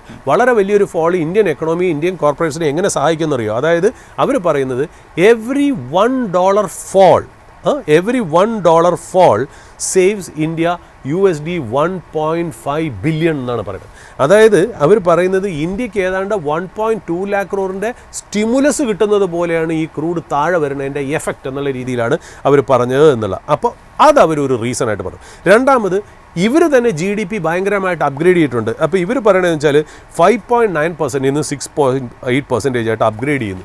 ആ 90 ബിപ്സ് അല്ലെങ്കിൽ ബേസിസ് പോയിൻറ്റ്സ് എന്ന് പറയുന്നത് സബ്സ്റ്റാൻഷ്യലാണ്. അവർ എക്കണോമിയിലേക്ക് 90 basis points economic value addition add ചെയ്യുക എന്ന് പറഞ്ഞാൽ അത്രമാത്രം എത്ര സെക്ടേഴ്സാണ് ബെനിഫിറ്റ് ചെയ്യാൻ പോകുന്നത് എന്നുള്ള രീതിയിലാണ് അവർ പറയുന്നത്. മൂന്നാമത്തെ അവർ പറയുന്നൊരു കാര്യം, യുദ്ധത്തിന് മുമ്പായതുകൊണ്ട്, അതായത് റീസെൻറ്റ് അറ്റാക്കിന് മുമ്പാണെന്ന് തോന്നുന്നു, റുപ്പി സ്റ്റെബിലൈസ് ചെയ്യാൻ. അതായത് RBI പുതിയ ബോണ്ട് മാർക്കറ്റിൽ ഓരോരോ മെഷേഴ്സ് കൊണ്ടുവരുന്നു, റുപ്പി സ്റ്റെബിലൈസ് ചെയ്യുന്നു എന്നുള്ള കാര്യങ്ങളൊക്കെയാണ് അവർ പറയുന്നത്. അത് പീക്കിൽ നിന്നും ഭയങ്കരമായിട്ട് കുറഞ്ഞു എന്നുള്ള രീതിയിലൊക്കെ പറയും. അപ്പോൾ അവർ പറയുന്നത് വെച്ചാൽ റുപ്പി സ്റ്റെബിലൈസ് ചെയ്യുക എന്ന് പറഞ്ഞാൽ വളരെ വലിയ ഇമ്പോർട്ടൻറ്റ് കാര്യമാണ് FII FPIയും. കാര്യം അവരെ സംബന്ധിച്ച് ഏറ്റവും വലിയ പ്രശ്നം എന്താ, ഇങ്ങനെ വോളറ്റിലിറ്റി റുപ്പി ആണെങ്കിൽ അവർ ഡോളറിൽ കൊണ്ടുവന്ന് പൈസ ഇൻവെസ്റ്റ് ചെയ്തിട്ട് ഇന്ത്യൻ മാർക്കറ്റിലോ ഇന്ത്യൻ അസറ്റ്സിലോ ഇൻവെസ്റ്റ് ചെയ്തിട്ട് തിരിച്ച് അവർ ഡോളറായിട്ട് കൺവേർട്ട് ചെയ്ത് എടുത്തുകൊണ്ട് പോകുമ്പോൾ ഡോളർ കയറി നിൽക്കുകയാണെങ്കിൽ അവർക്ക് ആ കൺവേർഷനിൽ തന്നെ, ആ ട്രാൻസ്ലേഷനിൽ തന്നെ അവർക്ക് ലോസ് വരും. അപ്പോൾ ഒരു സ്റ്റെബിലിറ്റി, കൺസിസ്റ്റൻസി അവിടെ വരിക എന്നല്ല, വോളറ്റിലിറ്റി ഇല്ലാതിരിക്കുക എന്ന് പറയുന്നത് ഇമ്പോർട്ടൻറ്റ് ഫാക്ടറാണ്. അപ്പോൾ ഈ 3 കാര്യങ്ങൾ അവർ പറയുന്നത്. രണ്ടാമത്തെ റീസൺ അവർ പറയുന്നത് വെച്ചാൽ വാല്യുവേഷൻ വളരെ അട്രാക്റ്റീവാണ്, എസ്പെഷ്യലി ലാർജ് ക്യാപ് സ്റ്റോക്സിൽ. അതായത് അവർ ഈ ലാർജ് ക്യാപ് സ്റ്റോക്സ് 15-year ആവറേജുകളിലേക്ക് ഡീറേറ്റ് ചെയ്ത് കിടക്കുകയാണ് എന്നുള്ള രീതിയിൽ പറഞ്ഞത്. That makes it much more attractive. എന്നാൽ മിഡ് ക്യാപ്പ് അങ്ങനെയല്ല. മിഡ് ക്യാപ്പ് ഏതാണ്ട് അതിൻ്റെ +1.5 സ്റ്റാൻഡേർഡ് ഡീവിയേഷൻ, അതായത് ഇച്ചിരി കോസ്റ്റ്ലി ആയിട്ട് തന്നെ നിൽക്കുന്നു എന്നുള്ള രീതിയിൽ പറയുന്നു. അപ്പോൾ അവർ പറയുന്നുണ്ട് ഫുൾ മാർക്കറ്റ് PE 23 ടൈംസ് ആണെന്ന് വിചാരിക്കുക. അതിനകത്ത് ടോപ്പ് കമ്പനീസ് 17.8 ടൈംസേ PE ഉള്ളൂ. ആ ബാക്കിയുള്ള കമ്പനീസിന് 24.6 ടൈംസ്, ബാക്കി എല്ലാം കൂടെ ചേർന്ന്, അതായത് മിഡ് ക്യാപ്പും സ്മോൾ ക്യാപ്പും കൂടെ ചേർന്ന് 24.6 ടൈംസ് ഉണ്ട്. എന്നാൽ ലാർജ് ക്യാപ്പിന് ടോപ്പ് 10 കമ്പനീസിന് 17.8 ടൈംസ് PE ഉള്ളൂ എന്നുള്ളതും അവർ ശ്രദ്ധേയമായിട്ട് പറയുന്നു. അപ്പോൾ അവർ പറയുന്നു large cap top 10 companies are very cheap എന്നുള്ള രീതിയിൽ അവർ പറയുന്നു. Mid cap slightly over stretched valuation ആണെന്ന് അവർ പറയുന്നു. ഇത് നമ്മുടെ അല്ല കേട്ടോ, അവർ പറയുന്ന റീസൺസ്. നാലാമത്തെ റീസൺ അവർ പറയുന്നത് ഡൊമസ്റ്റിക് റിക്കവറി ഭയങ്കരമായിട്ട് മൊമെൻറ്റം ഗെയിൻ ചെയ്യുന്നുണ്ട്. അവർ പറയുന്നത് വെച്ചാൽ റൂറൽ ഡിമാൻഡ് റിക്കവർ ചെയ്യുന്നുണ്ട്. OMCസിൻ്റെ ഈ ഫ്യൂവൽ പ്രൈസസ് അണ്ടർ റിക്കവറി, സബ്സിഡീസിൻ്റെ കാര്യത്തിലൊക്കെ ഒരു സ്റ്റെബിലൈസേഷൻ നടക്കുന്നുണ്ട്. പിന്നെ ഗവൺമെൻറ് ക്യാപെക്സ് നല്ല രീതിയിൽ പോകുന്നു. എവിടെയൊക്കെ പോകുന്നു? ഡിഫൻസ്, പവർ, ഇൻഫ്രാസ്ട്രക്ചർ, ഷിപ്പിംഗ്, പിന്നെ സെമി കണ്ടക്ടേഴ്സിലൊക്കെ ഭയങ്കരമായിട്ട് വരുന്നു. ഇപ്പോൾ ഗവൺമെൻറ് ക്യാപെക്സ് വന്നുകൊണ്ടിരിക്കുന്നവരും കമ്പനീസിന് ഓപ്പർച്യൂണിറ്റി കൂടും, കൂടുതൽ റവന്യൂ ഉണ്ടാവും, കൂടുതൽ ഏർണിങ്സ് അപ്ഗ്രേഡുകൾ ഉണ്ടാവും എന്ന് പറയുന്നു. അതുപോലെ ബാങ്കിങ്ങിൻ്റെ ക്രെഡിറ്റ് ഗ്രോത്തും നല്ല രീതിയിൽ നടക്കുന്നു. IT ഏർണിങ്സ് സ്റ്റെബിലൈസ് ചെയ്യുന്നു. ഇതൊക്കെ എനിക്ക് തോന്നുന്നു ഇപ്പോൾ അടുത്ത കാലത്തിന് മുമ്പേ വന്നത്, ഞാൻ പറഞ്ഞല്ലോ 11-ാം തീയതി എങ്ങാണ്ട് വന്ന ഒരു റിപ്പോർട്ടാണ് എന്നുള്ളത്. വേറൊരു റീസൺ അവർ പറയുന്നത് വെച്ചാൽ ഏർണിംഗ് സൈക്കിൾ ബോട്ടം ഔട്ട് ചെയ്യുന്നു. അതായത് അവർ പറയുന്നത് വെച്ചാൽ the cycle of bad earnings കഴിയാണ്, ഇനി നല്ല ടൈംസിലേക്ക് മാറുന്നു എന്നുള്ള രീതിയിലേക്ക് അവർ പറയുന്നു എന്നുള്ള ഇമ്പോർട്ടൻറ്റ്. അപ്പോൾ ഇത്രയും റീസൺസ് അവർ പറയുമ്പോൾ അവർ കുറച്ച് സെക്ടേഴ്സ് അവർ ഇമ്പോർട്ടൻറ്റ് പിക്കായിട്ട് പറയുന്നത്. അതിൽ അവർ ഏറ്റവും കൂടുതൽ ഓവർ വെയിറ്റ് എന്ന് പറഞ്ഞത് ബാങ്കുകളിലാണെന്ന്. അത് പറയുന്നത് ബിഗ്ഗസ്റ്റ് കോൾ. അവർ പറയുന്നത് ലോവർ ഇൻഫ്ലേഷൻ, റേറ്റ് ഹൈക്ക് ഇല്ല എന്ന് പറയുന്ന സാഹചര്യം, ഹെൽത്തി ക്രെഡിറ്റ് ഗ്രോത്ത്, ഇത് കൂടാതെ അട്രാക്റ്റീവ് വാല്യൂഷൻ. അവരൊക്കെ പറയുന്നത് വെച്ചാൽ HDFC bank 2.2 times book value. നമ്മൾ ഇതിനെയൊന്നും PE ബേസിസിൽ ഫിനാൻഷ്യൽ ഇൻസ്റ്റിറ്റ്യൂഷനെയും ബാങ്കിനെയും പറയില്ലല്ലോ. ബുക്ക് വാല്യൂവിൽ പറയുമ്പോൾ HDFCയുടെ ഹിസ്റ്റോറിക്കൽ ആവറേജ് വെച്ച് നോക്കുമ്പോൾ 2.2 ടൈംസ് ബുക്ക് വാല്യൂവിൽ ട്രേഡ് ചെയ്ത വളരെ റീസണബിൾ വാല്യൂവേഷൻ ആണെന്നാണ് ഗോൾഡ്മൻ സാക്സ് പറയുന്നത്. ഏതാണ്ട് ICICI ബാങ്കിന് 3.1 ടൈംസ് ബുക്ക് വാല്യൂ. എന്തുകൊണ്ട് ICICI HDFCയെക്കാളും കയറി നിൽക്കണമെന്ന് വെച്ചാൽ അതിൽ HDFC ആണ് കുറച്ചുകൂടി വാല്യൂവേഷനിൽ ലോവർ എന്ന് നമ്മൾ മനസ്സിലാക്കരുത്. കാര്യം HDFCക്ക് അതൊരു പ്രോബ്ലം ഉണ്ട്. ബാങ്കും HDFC എന്ന് പറയുന്നത് NBFC തമ്മിൽ മെർജ് ചെയ്തതിൻ്റെ ഒരു ഇഷ്യൂവും കൂടെ ഉണ്ട്. അതുകൊണ്ടാണ് ICICI പ്രീമിയമായിട്ട് തോന്നുന്നത് എന്നുള്ളതാണ് നമ്മൾ മനസ്സിലാക്കേണ്ട ഒരു കാര്യം. അപ്പോൾ FIIs കാര്യങ്ങളൊന്ന് സെറ്റിലായി കഴിഞ്ഞാൽ തിരിച്ചു വരികയാണെങ്കിൽ ഏറ്റവും കൂടുതൽ ബാങ്കിങ് സ്റ്റോക്സിലായിരിക്കും എന്നുള്ള രീതിയിലാണ് അവർ പറയുന്നത് എന്നുള്ള. രണ്ടാമത് യൂട്ടിലിറ്റീസ് ലൈക്ക് പവർ. ഈ പവർ കമ്പനികളെ യൂട്ടിലിറ്റി ആയിട്ടാണ് പറയുന്നത്. ഇവർ പറയുന്ന ഒരു കാര്യം വെച്ചാൽ ഇനിയിപ്പം ഒരു സെക്ടർ റൊട്ടേഷൻ ഉണ്ടാകും. എവിടുന്ന്?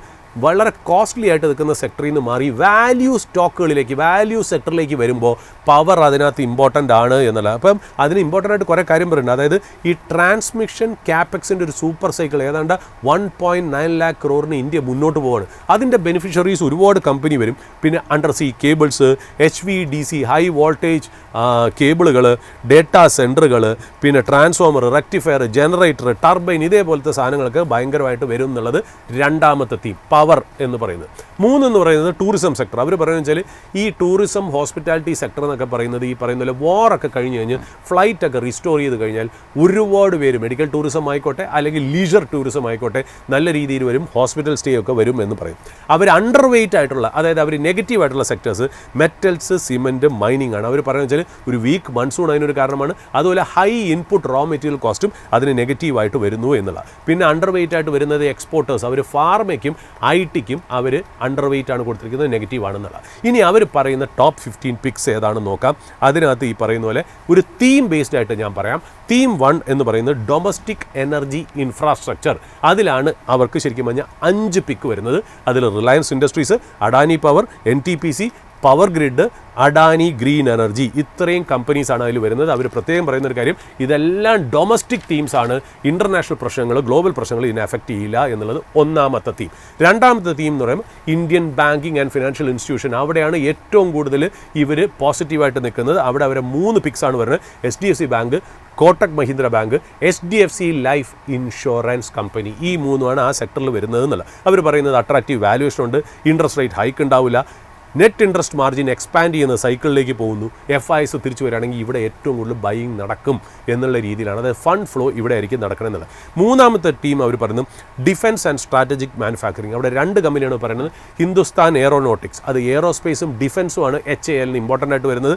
മെസഗോൺ ഡോക്കിന് വരുന്നത് എഗെയിൻ ഡിഫൻസും ഷിപ്പ് ബിൽഡിങ്ങിലും അത് ബെനിഫിറ്റ് ആയിട്ട് വരും. നാലാമത്തെ തീം അവർ പറയുന്നത് എന്താ?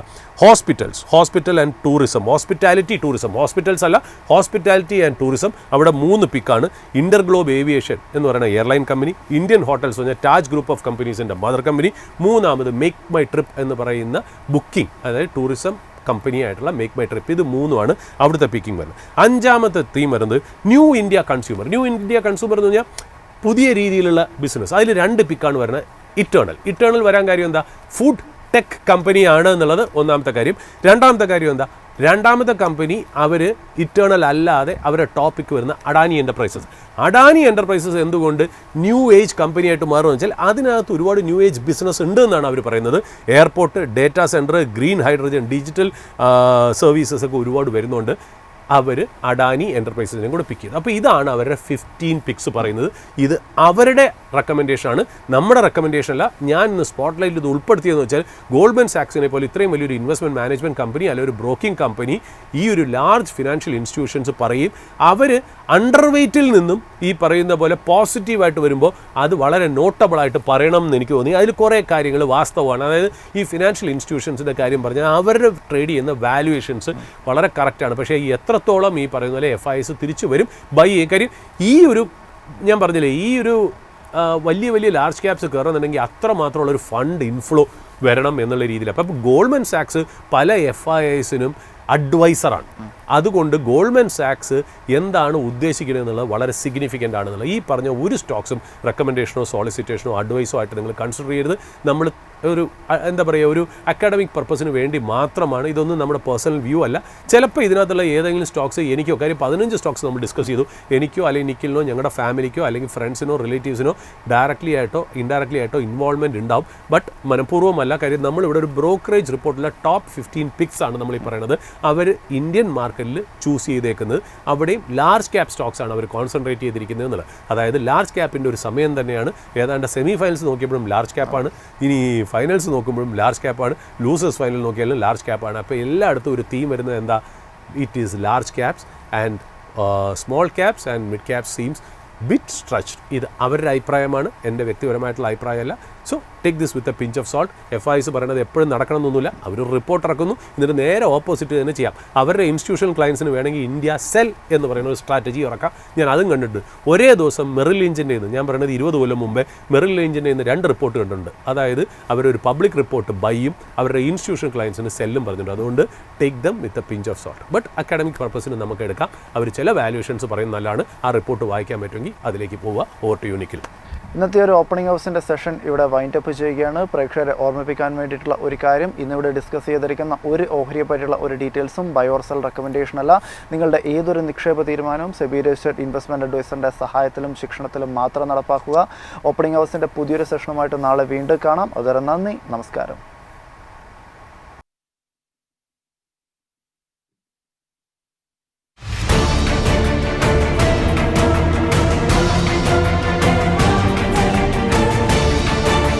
Opening hours with MyFin.